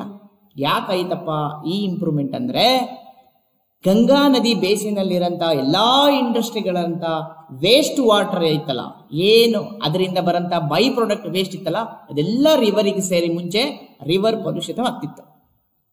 ಈಗ ಅದನ್ನ ಬೇರೆ ಬೇರೆ ಸ್ಟೇಜ್ ಅಲ್ಲಿ, ಬೇರೆ ಬೇರೆ ಲೆವೆಲ್ ಅಲ್ಲಿ, ಬೇರೆ ಬೇರೆ ಸ್ಟೇಟ್ಗಳನ್ನ ಅದನ್ನ ಸ್ಟಾಪ್ ಮಾಡಿ ಅದಕ್ಕೆ ರೀಸೈಕಲಿಂಗು, ರೀಪ್ರೊಸೆಸಿಂಗು ಇದೆಲ್ಲ ಕಳಿಸೋದ್ರಿಂದ ವೇಸ್ಟ್ ಹೋಗೋದು ನದಿಗೆ ಕಡಿಮೆ ಆಗಿದೆ. ಅದರಿಂದ ಅದರದ್ದು ಇಂಪ್ಯಾಕ್ಟ್ ಕಮ್ಮಿ ಆಗಿದೆ. ಜಸ್ಟ್ ಗಿವ್ ಒಂದು ಎಕ್ಸಾಂಪಲ್ ಕೊಡಕ್ಕೆ ನಾನು ಹೇಳ್ತಾ ಇದ್ದೆ, ಎಷ್ಟು ಕ್ವಾಂಟಮ್ ಆಫ್ ವೇಸ್ಟ್ ಇದರಿಂದ ಬರ್ಬೋದು ಅನ್ನೋದಕ್ಕೆ. ಗಂಗಾ ನದಿ one of the longest river in India, most important river ಇಂದ, ಅದನ್ನೇ ಮ್ಯಾಕ್ಸಿಮಮ್ ಪೊಲ್ಯೂಟೆಂಟ್ ಆಗಿರೋದೇ ಈ ಇಂಡಸ್ಟ್ರಿಗಳಿಂದ, ಸ್ಪೆಷಲಿ ಮ್ಯಾನುಫ್ಯಾಕ್ಚರಿಂಗ್ ಇಂಡಸ್ಟ್ರಿಗಳಿಂದ. ನಮಗೆ ನೀವು ಡೆಲ್ಲಿ ಸರೌಂಡಿಂಗು, ಉತ್ತರ ಪ್ರದೇಶ ಸರೌಂಡಿಂಗ್ ಅಲ್ಲಿ, ಮತ್ತೆ ಬಿಹಾರ್ ಸರೌಂಡಿಂಗ್ ಅಲ್ಲಿ ಇರುವಂತಹ ಎಲ್ಲ ಇಂಡಸ್ಟ್ರಿಗಳು ವೇಸ್ಟ್ಗಳನ್ನ ಅಲ್ಲೇ ಬಿಡುತ್ತೆ. Especially in the manufacturing of electronic devices, it uses some of the hazardous chemicals which are very dangerous to human being. So, ಬೇರೆ ಇಂಡಸ್ಟ್ರಿಗೆ ಹೋಗ್ಲಿ, ನಾವು ಮಾತಾಡ್ತಾ ಇರೋದು ಇವತ್ತೇನಪ್ಪ ಗ್ರೀನ್ ಕಂಪ್ಯೂಟರ್ ಬಗ್ಗೆ, ಅದರ ಲೈಫ್ ಸೈಕಲ್ ಬಗ್ಗೆ. Computer is an electronic device. ಇದರಲ್ಲಿ ಯೂಸ್ ಮಾಡೋಂತ ಸಬ್ಸ್ಟೆನ್ಸ್ಗಳು ತುಂಬಾ ಹಜಾರ್ಡಸ್, ಕೆಟ್ಟದಾಗಿರುವಂತ ತುಂಬಾ ಡೇಂಜರಸ್ ಕೆಮಿಕಲ್ ಅನ್ನ ನಾವು ಯೂಸ್ ಮಾಡ್ಬೇಕಾಗುತ್ತೆ. ಯಾವ್ದಪ್ಪ ಅವುಗಳು ಯಾವ ರೀತಿ ಪರಿಣಾಮ ಬೀಳುತ್ತೆ ಅಂದ್ರೆ, hazardous chemical substances like lead, cadmium, mercury, etc. not only harm the environment but also seriously impact the human health and raises many health issues. So ತುಂಬಾ ಡೇಂಜರಸ್ ಕೆಮಿಕಲ್ಸ್ ಆದಂತ ಲೆಡ್ ಆಗಿರ್ಬೋದು, ಕ್ಯಾಡ್ಮಿಯಂ ಆಗಿರ್ಬೋದು, ಮರ್ಕ್ಯೂರಿ ನಾವು ಕನ್ನಡದಲ್ಲಿ ಪಾದರಸ ಅಂತ ಕರಿತೀವಿ, ಅದು ಈ ತರ ತುಂಬಾ ಡೇಂಜರಸ್, ತುಂಬಾ ಹಾನಿಕಾರಕ ಕೆಮಿಕಲ್ಸ್ ಗಳನ್ನ ನಾವು ಮ್ಯಾನುಫ್ಯಾಕ್ಚರಿಂಗ್ ಅಲ್ಲಿ ಯೂಸ್ ಮಾಡ್ತೀವಿ. ಯೂಸ್ ಮಾಡೋದಲ್ಲ, ಅವನ್ನ ರಿಲೀಸ್ ಮಾಡ್ತೀವಿ. ಈ ರಿಲೀಸ್ ಮಾಡೋದ್ರಿಂದ ಪ್ರಕೃತಿಗಷ್ಟೇ, ಎನ್ವಿರಾನ್ಮೆಂಟ್ಗೆ ಅಷ್ಟೇ ಇಂಪ್ಯಾಕ್ಟ್ ಆಗೋದಲ್ಲೇ ಸಹ ಹ್ಯೂಮನ್ ಲೈಫ್ಗೂ ಸಹ ಇಂಪ್ಯಾಕ್ಟ್ ಆಗುತ್ತೆ. ನಾವು ಚಾಪ್ಟರ್ ನಂಬರ್ 2 ಅಲ್ಲಿ ಯಾವ್ಯಾವ ಕೆಮಿಕಲ್ ಇಂದ ಯಾವ್ಯಾವ ರೀತಿಯ ಹ್ಯೂಮನ್ ಹೆಲ್ತ್ ಇಂಪ್ಯಾಕ್ಟ್ ಆಗುತ್ತೆ ಅಂತ ಒಂದು ದೊಡ್ಡ ಕಾನ್ಸೆಪ್ಟ್ ಕಲಿತೀವಿ. ಮುಂದಿನ ಕ್ಲಾಸ್ ಅಲ್ಲಿ ನಾವು ಡಿಸ್ಕಸ್ ಮಾಡೋಣ. ಸೊ ಏನಪ್ಪಾ ಈಗ ನಾನು ಈ ಮ್ಯಾನುಫ್ಯಾಕ್ಚರಿಂಗ್ ಸ್ಟೇಜ್ ಇಂದ ಆಗಂತ ಪ್ರಾಬ್ಲಮ್ಗಳನ್ನ ಕಡಿಮೆ ಮಾಡೋದು ಹೇಗೆ? So we have come up with that green manufacturing process. So manufacturing ಅಲ್ಲಿ ನಾನು ಜಸ್ಟ್ ಮಾಡೋದ್ರ ಬಗ್ಗೆ ಅಷ್ಟೇ ತಲೆ ಕೆಡಿಸ್ಕೊತೀನಿ. ಸೊ ನನಗೆ ಪ್ರೋಟೋಟೈಪ್ ಕೊಡ್ತಾನೆ, ನಾನು ಪ್ರೊಡಕ್ಷನ್ ಮಾಡಿ ಕೊಡ್ತೀನಿ. ಗ್ರೀನ್ ಮ್ಯಾನುಫ್ಯಾಕ್ಚರಿಂಗ್ ಇದೇನಪ್ಪಾ ಅಂದ್ರೆ ಇದು ಕನ್ಸೆಪ್ಟ್. ಈ ಕನ್ಸೆಪ್ಟ್ ಅಲ್ಲಿ ಏನ್ ಮಾಡ್ತೀವಿ, A green manufacturing is a one in which it consumes the least amount of resources such as raw material, water and energy. Not only it consumes the least amount of these resources without using and producing any harmful and toxic material in the process. So ಇದರಲ್ಲಿ ಎರಡು dimension ಇದೆ green manufacturing ಅಲ್ಲಿ. First, ಇದು ಉಪಯೋಗ ಮಾಡಂತ ನೈಸರ್ಗಿಕ ಸಂಪನ್ಮೂಲಗಳಲ್ಲಿ ಅತಿ ಕಡಿಮೆ, ಎಷ್ಟು ಕಡಿಮೆ ಆಗುತ್ತೆ, ಉಪಯೋಗ ಮಾಡದೇ ಇರಲೇ ಮಾಡಕ್ಕಂತೂ ಸಾಧ್ಯನೇ ಇಲ್ಲ, ಅದು ಉಪಯೋಗ ಮಾಡಲೇಬೇಕು. ಬಟ್ ಅದರ ಪ್ರಮಾಣದಲ್ಲಿ ಅತಿ ಕಡಿಮೆ ಯಾವುದವು ರಾ ಮಟೀರಿಯಲ್ ಆಗಿರ್ಬೋದು, ವಾಟರ್ ಆಗಿರ್ಬೋದು, ಎಲೆಕ್ಟ್ರಿಸಿಟಿ ಆಗಿರ್ಬೋದು, ಎಷ್ಟಾಗುತ್ತೆ ಅಷ್ಟು ಕಡಿಮೆ ಪ್ರಮಾಣದಲ್ಲಿ ಯೂಸ್ ಮಾಡಬೇಕು. ಒಂದು ಆಯಾಮ ಆಗಿರುತ್ತೆ ಗ್ರೀನ್ ಮ್ಯಾನುಫ್ಯಾಕ್ಚರಿಂಗ್. ಮತ್ತೊಂದು ಆಯಾಮ ಯಾವುದಪ್ಪ ಅಂತಂದ್ರೆ, ಮ್ಯಾನುಫ್ಯಾಕ್ಚರಿಂಗ್ ಆದ್ಮೇಲೆ ಏನು ವೇಸ್ಟ್ ಬರುತ್ತಲ್ಲ ಅದು ಎಷ್ಟು ಕಡಿಮೆ ಆದ್ರೂ ಅಷ್ಟು ಕಡಿಮೆ ವೇಸ್ಟ್ ಬರಬೇಕು. ಆ ವೇಸ್ಟ್ ಗಳಿಂದ ಯಾವುದೇ ರೀತಿಯ ಹಾರ್ಮ್ಫುಲ್ ಇಫೆಕ್ಟ್ ಮನುಷ್ಯನಿಗಾಗ್ಲಿ ಪ್ರಕೃತಿಗಾಗ್ಲಿ ಆಗಬಾರದು. ಆ ತರ ಇರಂತ ಮ್ಯಾನುಫ್ಯಾಕ್ಚರಿಂಗ್ ಪ್ರೊಸೆಸಿಂಗ್ ನಾವೇನಂತ ಕರಿತೀವಿ, ಗ್ರೀನ್ ಮ್ಯಾನುಫ್ಯಾಕ್ಚರಿಂಗ್ ಅಂತ ಕರಿತೀವಿ. So let's look at the basic standard definition. Green manufacturing is the one in which it consumes least amount of resources such as raw material, water, energy without using and producing any harmful and toxic material in the process. As discussed earlier, so green manufacturing andre a simple process. Idu kadme raw material na ತಗೊಳುತ್ತೆ, beautiful ಆಗಿ ಮಾಡುತ್ತೆ, ಕಡಿಮೆ waste ನ ಕೊಡುತ್ತೆ. ಅರ್ಥಾತ್ ಈ stage of the manufacture ಇಂದ ಪ್ರಕೃತಿಗೆ, ಎನ್ವಿರಾನ್ಮೆಂಟ್ಗೆ ಕಡಿಮೆ ಇಂಪ್ಯಾಕ್ಟ್ ಆಗುತ್ತೆ. ಸೊ ನಾವು ನೆಕ್ಸ್ಟ್ ಕ್ಲಾಸ್ ಅಲ್ಲಿ ನೆಕ್ಸ್ಟ್ ಸ್ಟೇಜ್ ನ ಡಿಸ್ಕಸ್ ಮಾಡೋಣ. Next stage is green consumer. ಇನ್ನೊಂದು important stage of life cycle of green computer, consumer or user or end user. So this is the stage where when the product is ready, it is reached to the customer or end user. ಈ ಹಂತದಲ್ಲಿ ಏನಾಗುತ್ತೆ, ನಾವು design ಮಾಡಿರುವಂಥ product, ನಾವು manufacturing ಮಾಡಿರೋ product, by the mean of transportation and packages it will reach to the warehouses, from warehouses it will reach to the stores, from stores user ಅದನ್ನ purchase ಮಾಡ್ತಾರೆ. See, ನಾವು ಈಗೇನು product ಮಾಡಿದೀವಲ್ಲ ಇದರಲ್ಲಿ ಎಲ್ಲ ಇದೆ. ಈಗ ನಾವು ಮಾಡಿರೋ ಡಿಸೈನ್ ಇದೆ, ನಾವು ಮಾಡಿರೋ ಮ್ಯಾನುಫ್ಯಾಕ್ಚರಿಂಗ್ ಇದೆ, ಮ್ಯಾನುಫ್ಯಾಕ್ಚರಿಂಗ್ ಯೂಸ್ ಮಾಡಿರೋಂಥ ಎಲ್ಲ ಮಟೀರಿಯಲ್ ಅದರಲ್ಲಿದೆ. ಇಲ್ಲಿ ಈ ಯೂಸರ್ದು ಅಥವಾ ಕನ್ಸ್ಯೂಮರ್ದು ಬಿಹೇವಿಯರ್ ತುಂಬಾ ಇಂಪಾರ್ಟೆಂಟ್ ಆಗುತ್ತೆ. This is a where real human being characters are come to a picture. ಇಲ್ಲಿ ಮಾನವೀಯತೆ ಪಿಕ್ಚರ್ ಅಲ್ಲಿ ಬರುತ್ತೆ. ಅವನು ಚೆನ್ನಾಗಿ ಬಿಹೇವಿಯರ್ ಮಾಡಿದರೆ, ಹ್ಯೂಮನ್ ಬೀಯಿಂಗ್ ತರ ಬಿಹೇವಿಯರ್ ಮಾಡಿದರೆ, ಪ್ರಾಡಕ್ಟು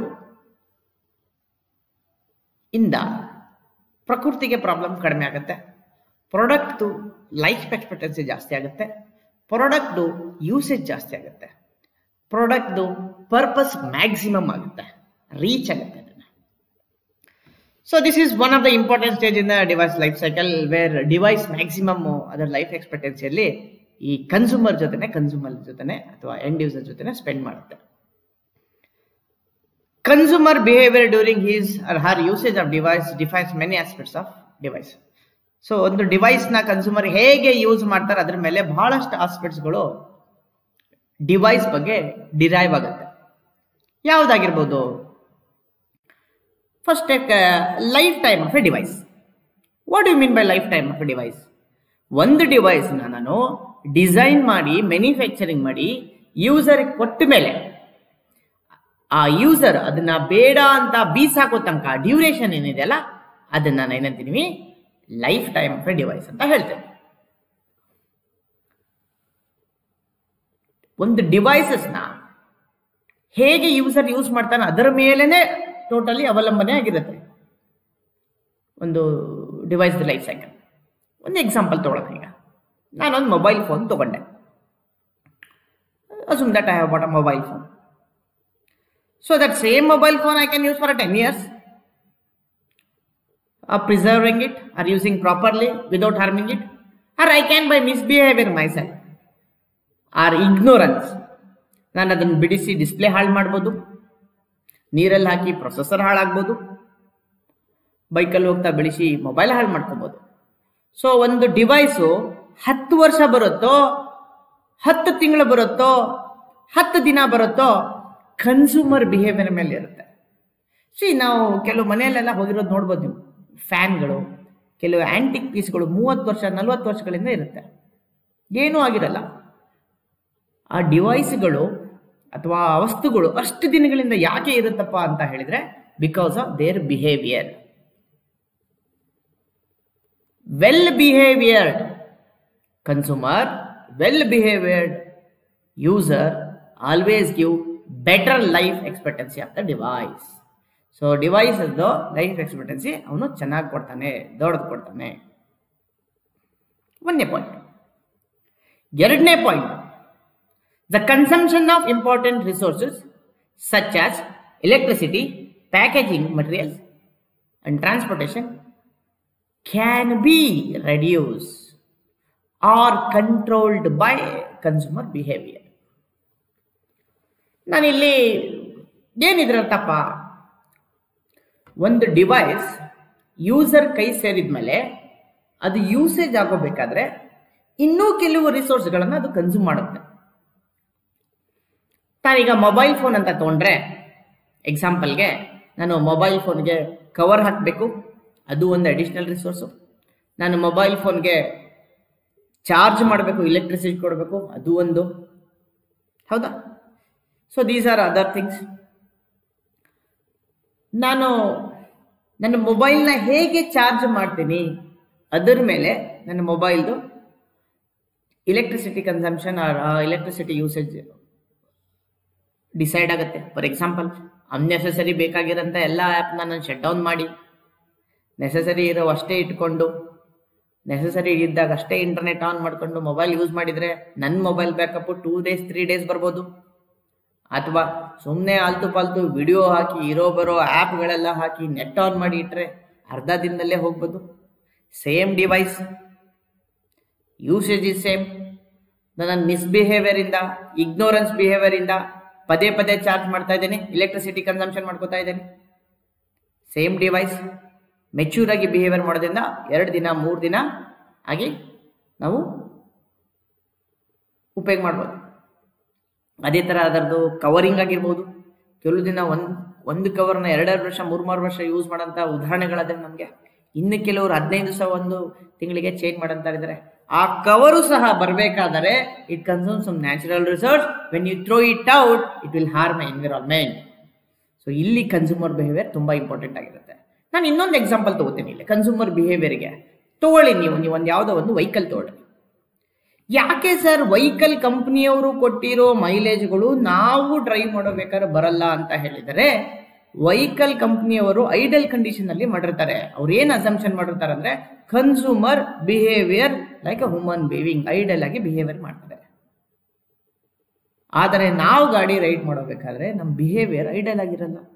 ರೈಸ್ ಮಾಡ್ತಿರ್ತೀವಿ, ಕ್ಲಚ್ಚು ಗೇರು ಪ್ರಾಪರ್ ಆಗಿ ಯೂಸ್ ಮಾಡಲ್ಲ, ಮೇಂಟೆನೆನ್ಸ್ ಮಾಡಿರಲ್ಲ, ಅದಕ್ಕೆ ಮೈಲೇಜ್ ಬಿಡುತ್ತೆ. ಇನ್ನೂ ಒಂದು ಉದಾಹರಣೆ ಕೊಡ್ತೀನಿ ನಿಮ್ಗೆ ಇದರಲ್ಲಿ ಬೇಕಂದ್ರೆ. ಒಂದೇ ವೆಹಿಕಲ್ ಒಂದೇ ಮನೆಯಲ್ಲಿ ಇಬ್ಬರ ಹತ್ರ ಇರುತ್ತೆ. ಒಬ್ಬನಿಗೆ 50 km/l ಕೊಡುತ್ತೆ, ಮತ್ತೊಬ್ಬನಿಗೆ 35 km/l ಕೊಡುತ್ತೆ. ಇಲ್ಲಿ ಕಂಪನಿದು ಪ್ರಾಬ್ಲಮ್ ಅಲ್ಲ, ಗಾಡಿದು ಪ್ರಾಬ್ಲಮ್ ಅಲ್ಲ, ಪೆಟ್ರೋಲ್ದು ಪ್ರಾಬ್ಲಮ್ ಅಲ್ಲ, ರೋಡ್ದು ಪ್ರಾಬ್ಲಮ್ ಅಲ್ಲ, ಮನೆದು ಪ್ರಾಬ್ಲಮ್ ಅಲ್ಲ. ಇಲ್ಲಿ ಟೋಟಲ್ ಕನ್ಸ್ಯೂಮರ್ ಬಿಹೇವಿಯರ್ದು ಪ್ರಾಬ್ಲಮ್. ಒಬ್ಬನು ನೀಟಾಗಿ ಸಿಸ್ಟಮೆಟಿಕ್ ಆಗಿ ಬಿಹೇವಿಯರ್ಫುಲ್ ಆಗಿ ರೆಸ್ಪಾನ್ಸಿಬಲ್ ಫುಲ್ ಆಗಿ ಡ್ರೈವ್ ಮಾಡೋದ್ರಿಂದ ಅವನಿಗೆ ಪ್ರತಿ ಲೀಟರ್ಗೆ 50 km ಬರುತ್ತೆ.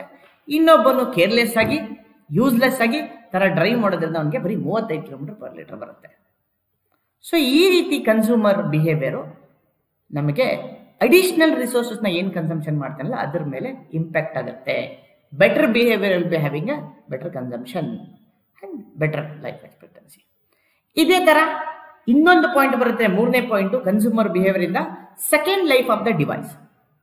ಏನ್ ಸರ್ ಇದು? What is this second life of the device? When a first time a device is bought by the user and he used it and he felt okay, done, I am done with the device, ಸಾಕಪ್ಪ ಈ device. ಮುಂದೆ ಏನು ಆ device ಮಾಡ್ಬೋದಲ್ಲ, ಅದರಿಂದ ಏನು ಮಾಡ್ಬೋದಲ್ಲ, ಅದನ್ನ ಏನಂತೀವಿ ನಾವು ಅಂದ್ರೆ second life of the device ಅಂತ ಕರಿತೀವಿ ನಾವು. ಸಿ, ನಾನು ಯೂಸ್ ಮಾಡಿರೋ ಮೊಬೈಲ್ನ ನಾನು ನನ್ನ ಮಕ್ಕಳು ಕೊಡ್ಬೋದು, ನಮ್ಮ ತಂದೆ ಕೊಡ್ಬೋದು, ನಮ್ಮ ಪ್ರೀತಿ ಸ್ಟೂಡೆಂಟ್ಗೆ ಗಿಫ್ಟ್ ಆಗಿ ಕೊಡ್ಬೋದು. ಇದಾ ನಾನು ಯೂಸ್ ಮಾಡಿರೋಂಥ ಮೊಬೈಲು, 2-3 ವರ್ಷ ಯೂಸ್ ಮಾಡಿರೋಂಥ ಮೊಬೈಲು ಈಗ ಏನು ಮಾಡ್ತಾ ಇದ್ದೇನಲ್ಲ, ಇದಕ್ಕೆ ನಾನು ಸೆಕೆಂಡ್ ಲೈಫ್ ಕೊಡ್ತಾ ಇದ್ದೀನಿ. ನನಗೆ ಬೇಡ ಆಗಿದೆ, ಬಟ್ ಇನ್ನೊಬ್ಬರಿಗೆ ಬೇಕಾಗ್ಬೋದು, ಅವ್ರು ಕೊಡೋದು. ಉದಾಹರಣೆ ಸೆಕೆಂಡ್ ಲೈಫ್. ನಾವು ಊಟ ಮಾಡ್ತಿರ್ತೀವಿ, ಊಟ ಮಾಡೋಬೇಕಾದ್ರೆ ತಟ್ಟೆ ಹೊರಗಡೆ ಒಂಚೂರು ಮುಸುರಿ ಬಿದ್ದಿರುತ್ತೆ. ಆ ಮುಸುರಿ ನಮಗೆ ಬೇಡ, ಆ ಮುಸುರಿನ ನಾಯಿಗೆ ಹಾಕ್ಬೋದು, ಆಕ್ಳಕ್ಕೆ ಹಾಕ್ಬೋದು. ಅದೇ ಅನ್ನ ಸೆಕೆಂಡ್ ಲೈಫ್ ತಗೋತಾ ಇದೆಯಾ ಅಲ್ಲಿ? ಅದೇ ಥರ ಒಂದು ಡಿವೈಸಿಗೆ ಕನ್ಸ್ಯೂಮರ್ ಹೇಗೆ ಬಿಹೇವಿಯರ್ ಮಾಡ್ತಾರಲ್ಲ ಅದರ ಪ್ರಕಾರ ಅದಕ್ಕೆ ಸೆಕೆಂಡ್ ಲೈಫ್ನ ಡಿಸೈಡ್ ಆಗುತ್ತೆ. If the device is used by judicially by the consumer or user, there are high possibilities of device will have a second life. So ನಾನು 2 ವರ್ಷ ಒಂದು ಸ್ಮಾರ್ಟ್ಫೋನ್ ಯೂಸ್ ಮಾಡಿದ್ದೀನಿ, ಡಿಸ್ಪ್ಲೇ ಹಾಳಾಗಿಲ್ಲ, ಚಾರ್ಜಿಂಗ್ ಪ್ಯಾಟರ್ನ್ ತುಂಬ beautiful ಆಗಿ ಇಟ್ಕೊಂಡಿದ್ದೀನಿ, ಕರೆಕ್ಟಾಗಿ 3 hours per day charge ಮಾಡ್ತೀನಿ, ಹೌದಾ, 8 hours ಬ್ಯಾಕಪ್ ಇದೆ, ಯಾವುದು ಪಿನ್ನು, ಯಾವುದು ಕೀಬೋರ್ಡು, ಯಾವುದು ಕೀ ಏನು ಹಾಳಾಗಿಲ್ಲ. ಹಂಗಿದ್ದಾಗ ನಾನು ಮಾರಕ್ಕೆ ಹೋದ್ರೂ ಸೆಕೆಂಡ್ ಹ್ಯಾಂಡಲ್ಲಿ ಅದು ಒಳ್ಳೆ ಪ್ರೈಸಿಗೆ ಹೋಗುತ್ತೆ, ನಾನು ಮತ್ತೊಬ್ಬರು ಕೊಟ್ಟರು ಅದನ್ನು ಸಿಸ್ಟಮೆಟಿಕ್ ಆಗಿ ಫ್ರೀಯಾಗಿ ಯೂಸ್ ಮಾಡ್ತಾರೆ. ಇನ್ನೊಂದು ಸಿನಾರಿಯೋ ಏನಾಗಿರ್ಬೋದು, ನಾನು ಬೆಳೆಸಿರ್ಬೋದು, ಡಿಸ್ಪ್ಲೇ ಒಡೆದು ಹೋಗಿರ್ಬೋದು, ಅದರಲ್ಲಿರೋ ಕೀ ಹೋಗಿರ್ಬೋದು, ನೀರಲ್ಲಿ ಬಿಳಿಸಿ ಒಳಗಡೆ ಕ್ಯಾಮ್ರಾ ಹಾಳಾಗಿರ್ಬೋದು, ಇನ್ನೊಂದು ಮತ್ತೊಂದು ಆಗಿರೋ ಪಾಸಿಬಿಲಿಟೀಸ್ ಇರುತ್ತೆ. So second life of the device is mainly derived by the user or consumer behaviour ಇಂದ ನೆರವಾಗಿರುತ್ತೆ. ಹಾಗಾದ್ರೆ ಯಾರು ಈ ಗ್ರೀನ್ ಕನ್ಸ್ಯೂಮರ್ ಆ ಗ್ರೀನ್ ಯೂಸರ್ ಅಂದ್ರೆ ಯಾರು?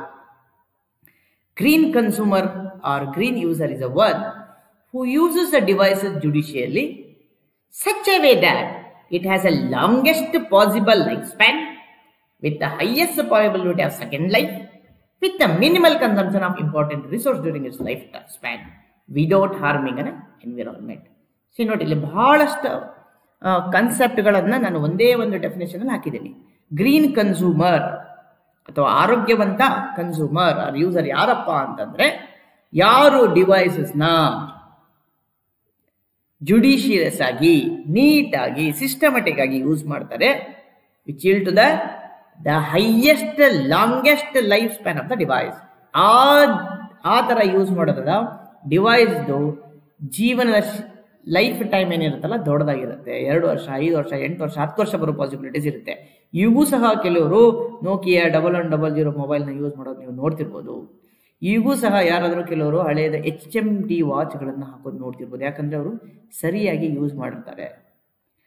ವಿತ್ ಅವರು ಯೂಸ್ ಮಾಡೋದು ಅಷ್ಟೇ ಅಲ್ಲದೆ with high possibility of second life with, ಅರ್ಥಾತ್ ತಾವು ಯೂಸ್ ಮಾಡಿದ ಮೇಲೆ ಆ ಡಿವೈಸ್ ಮತ್ತೊಬ್ಬರಿಗೂ ಯೂಸ್ ಮಾಡೋಂಥ ಸ್ಥಿತಿಯಲ್ಲಿಟ್ಟು ಈ ಟೋಟಲ್ ಡ್ಯೂರೇಷನ್ ಅಲ್ಲಿ ಅವನು ಯೂಸ್ ಮಾಡೋಬೇಕಾದ್ರೂ ಸಹ ಮತ್ತೆ ಮತ್ತೊಬ್ಬರಿಗೆ ಸೆಕೆಂಡ್ ಲೈಫ್ ಕೊಡೋಬೇಕಾದ್ರೂ ಸಹ it will consume minimal important resource in its life time. ಅದರ ಟೋಟಲ್ ಲೈಫ್ ಟೈಮ್ ಅಲ್ಲಿ ರಿಸೋರ್ಸಸ್ ಅದೇನು ತಗೊಳುತ್ತಲ್ಲ ಕಡಿಮೆ ತಗೊಂಡು, ಅಷ್ಟೇ ಅಲ್ಲದೆ ಪ್ರಕೃತಿಗೆ, ಎನ್ವಿರಾನ್ಮೆಂಟ್ಗೆ, ನೇಚರ್ಗೆ ಯಾವುದೇ ರೀತಿ ಹಾನಿ ಮಾಡಬಾರ್ದು. ಇಂಥ ಕನ್ಸ್ಯೂಮರ್ಗೆ ನಾವೇನಂತ ಕರಿತೀವಿ? ಗ್ರೀನ್ ಕನ್ಸ್ಯೂಮರ್ ಅಂತ ಕರಿತೀವಿ. ನೆಕ್ಸ್ಟ್ ಸ್ಟೇಜ್ ನೋಡೋಣ ಈಗ, ಕನ್ಸೆಪ್ಟ್ ಆಫ್ ರೀಯೂಸ್. ಸೊ ಡಿವೈಸ್ನ ಡಿಸೈನ್ ಮಾಡಿದ್ದೀವಿ, ಡಿಸೈನ್ ಮಾಡಿದ ಡಿವೈಸ್ನ ಮ್ಯಾನುಫ್ಯಾಕ್ಚರಿಂಗ್ ಮಾಡಿದ್ದೀವಿ, ಮ್ಯಾನುಫ್ಯಾಕ್ಚರಿಂಗ್ ಮಾಡಿದ್ನ ಯೂಸರ್ ಕೊಟ್ಟಿದ್ದೀವಿ, ಯೂಸರ್ ಅದನ್ನು ಯೂಸ್ ಮಾಡಿದ್ದಾನೆ, ಯೂಸರ್ ಯೂಸ್ ಮಾಡಿದ ಮೇಲೆ ಆಫ್ಟರ್ ಸರ್ಟನ್ ಟೈಮ್ ಅದನ್ನು ಅವನು 4 ರೀತಿಯಲ್ಲಿ ಅದನ್ನು ನೆಕ್ಸ್ಟಿಗೆ ಕಳಿಸ್ಬೋದು, ನೆಕ್ಸ್ಟ್ ಸ್ಟೇಜಿಗೆ ಹೋಗ್ಬೋದು. ಅದು ಆ ಡಿವೈಸ್ ಯಾವುದಪ್ಪ? ಒಂದು ಅದನ್ನು ರೀಯೂಸ್ ಮಾಡ್ಬೋದು, ಮತ್ತೊಂದು ರೀಸೈಕಲ್ ಮಾಡ್ಬೋದು, ಇನ್ನೊಂದು ರೀಫರ್ಬಿಶ್ ಮಾಡ್ಬೋದು, ಅಥವಾ ಡಿಸ್ಪೋಸಲ್ ಮಾಡ್ಬೋದು. ಈ 4 ಸ್ಟೇಜಸ್ ಏನು ಬರುತ್ತಲ್ಲ, ಏನು ನಾವು ಇನ್ನು ಮುಂದೆ ಡಿಸ್ಕಸ್ ಮಾಡ್ತೀವಲ್ಲ, these stages will come to a picture after first life of the device. First life ಏನಿರುತ್ತಲ್ಲ, ಮ್ಯಾನುಫ್ಯಾಕ್ಚರಿಂಗ್ ಆಗಿ ಬಂದ್ಮೇಲೆ ಯೂಸರ್ ಏನು ಯೂಸ್ ಮಾಡ್ತಾರಲ್ಲ, ಒಂದು ಸಾರಿ ಅವನು ಅದನ್ನ ಯೂಸ್ ಮಾಡಿದ ಮೇಲೆ ಮುಂದೆ ಏನ್ ಮಾಡ್ತಾರೆ ಅದ್ರ ಬಗ್ಗೆ ಡಿಸ್ಕಷನ್ ಆಗುತ್ತೆ. ಸೊ ಇದರಲ್ಲಿ ಫಸ್ಟ್ ಬರೋದೇ ಕನ್ಸೆಪ್ಟ್ ಆಫ್ ರೀಯೂಸ್. ಸಿ ನೋಡ್ರಿ, ಈ 3 ವಿಷಯದಲ್ಲಿ, all 3 subtopics we are going to discuss hence on. The word re appear again and again. What does it mean? Means once again. Re means once again. Can we once again use the same device? Reuse. Re is a one word. Use is another word. Can we reuse the same device again? ಅದನ್ನ ಮಾಡಬಹುದಾ? After first life ಅಲ್ಲಿ, second life ಅಲ್ಲಿ ಮತ್ತೆ use ಮಾಡಬಹುದಾ device ಅನ್ನ? Reuse concept ಅಲ್ಲಿ use ಮಾಡ್ತೀವಿ. Just look at the definition. If the existing or old device can use for a new project without adding a new hardware. Such a process is called as a reuse. So ಏನಿದ್ರ ಅರ್ಥ, ಒಂದು device ಇದೆ, already ನಾ use ಮಾಡಿದ್ದೀನಿ, ಮತ್ತೊಂದು need ಬಂದಿದೆ, necessity ಬಂದಿದೆ, requirement ಇದೆ. ಆ ರಿಕ್ವೈರ್ಮೆಂಟ್ಗೆ ಈ ಡಿವೈಸ್ ಆಸ್ ಇಟ್ ಈಸ್ ನಾನು ಯೂಸ್ ಮಾಡಬಹುದಾ? ಹಾಗೆ ಯೂಸ್ ಮಾಡಿದರೆ ಅದನ್ನ ಏನಂತೀವಿ ನಾವು ರೀಯೂಸ್ ಅಂತ ಕರಿತೀವಿ. Let me put an example. So ನಾವೆಲ್ಲ 15 ಸೀರೀಸ್ದು ಈಗ ಸಿಲೆಬಸ್ ಸ್ಟಡಿ ಮಾಡ್ತಾ ಇದ್ದೀವಿ. ನಮ್ಗೆ ಗೊತ್ತಿರೋ ಪ್ರಕಾರ 20 ಸೀರೀಸ್ ಸಿಲೆಬಸ್ ರೆಡಿ ಆಗ್ತಿದೆ. 15 ಸೀರೀಸ್ ಸಿಲೆಬಸ್ ಇರೋಂಥ ಕೆಲವು ಸಬ್ಜೆಕ್ಟ್ಗಳು 20 ಸೀರೀಸ್ ಸಿಲೆಬಸ್ ಅಲ್ಲಿ ಕೆಲವು ಸಬ್ಜೆಕ್ಟ್ಗಳು ಇರಲ್ಲ. ಆದರೆ 15 ಸಿಲೆಬಸ್ಗೆ ತರಿಸಿರೋಂಥ ಕೆಲವು ಇನ್ಸ್ಟ್ರೂಮೆಂಟ್ಗಳು, ಡಿವೈಸ್ಗಳು, ಕಂಪ್ಯೂಟರ್ಗಳು, ಲ್ಯಾಪ್ಟಾಪ್ಗಳು, ಪ್ರಿಂಟರ್ಗಳು 20 ಸೀರೀಸ್ ಸಿಲೆಬಸ್ಗಳಲ್ಲಿ ಕೆಲವು ಸಬ್ಜೆಕ್ಟ್ಗಳಿಗೆ ಎಲ್ಲಾ ಡಿವೈಸ್ನ ಆಸ್ ಇಟ್ ಈಸ್ ಆಗಿ ನಾವು ಯೂಸ್ ಮಾಡಬಹುದು. ಈ ತರ ಇದ್ದಿದ್ದವರು ಡಿವೈಸ್ ಅನ್ನೇ ಮತ್ತೆ ಬೇರೆದಕ್ಕೆ ಯೂಸ್ ಮಾಡೋದಕ್ಕೆ ಏನಂತೀವಿ ನಾವು ರೀಯೂಸೇಜ್ ಆಫ್ ಡಿವೈಸ್ ಅಂತ ಕರಿತೀವಿ. ಇದರಿಂದ ಏನಾಗುತ್ತೆ, device get a second life. Device get a second life. ಒಂದು ಸತಿ device get a longer period of time, we will be lesser dependent on the environment to get a necessary resource for make it. ಅದನ್ನ ಮಾಡಕ್ಕೆ ಬೇಕಾಗಿರೋ resource ಬಗ್ಗೆ ನಾವು ಕಡಿಮೆ ಅವಲಂಬನೆ ಆಗ್ತೀವಿ. ಏನೇನಪ್ಪ ಇದೆ? ಸೊ ರೀಯೂಸ್ ಮಾಡೋದ್ರಿಂದ ನನಗೆ ಅಡಿಷನಲ್ ಹಾರ್ಡ್ವೇರು ಅಥವಾ ಐಟಮ್ನ ಹಾಕಲ್ಲ, ಹಾಗೆ ಯೂಸ್ ಮಾಡ್ತೀನಿ ಆಸ್ ಇಟ್ ಈಸ್. ಸೊ ನಾನು ಒಂದು ಮೊಬೈಲ್ ಯೂಸ್ ಮಾಡ್ತಾ ಇದ್ದೀನಿ. ಸೊ ಹೊಸ ಮಾಡೆಲ್ ಬಂದು, ನಾನು ಆಲ್ರೆಡಿ ಹಳೆ ಮಾಡೆಲ್ 2 ವರ್ಷ ಆಗಿದೆ. ನನ್ನ ಹಳೆ ಮೊಬೈಲ್ನ ನಾನು ನಮ್ಮ ಸಿಸ್ಟರ್ಗ ಅಥವಾ ನಮ್ಮ ಅಣ್ಣನ ಮಗುವಿಗೆ ಆಸ್ ಇಟ್ ಈಸ್ ಕೊಟ್ಟು ನಾವು ಹೊಸ ಮೊಬೈಲ್ ತಗೊಂಡೆ. ನನ್ನ ಸಿಸ್ಟರು ಅಥವಾ ನಮ್ಮ ಅಣ್ಣನ ಮಗ ಆ ಡಿವೈಸ್ನ ಆಸ್ ಇಟ್ ಈಸ್ ಯೂಸ್ ಮಾಡಕ್ಕಂತ ಅಂದ್ರೆ ಅದು ರೀಯೂಸ್ ಆಯ್ತು. ಸೊ ರೀಯೂಸ್ ಮಾಡೋದ್ರಿಂದ ನನಗೆ ಮತ್ತೊಂದು ಏನ್ ಬರುತ್ತಪ್ಪ ಅಂದ್ರೆ I increase a life time of device. Device ಏನ್ ಮಾಡ್ತೀನಿ ನಾನು ಲೈಫ್ ಟೈಮ್ನ ಯೂಸ್ ಮಾಡ್ತೀನಿ.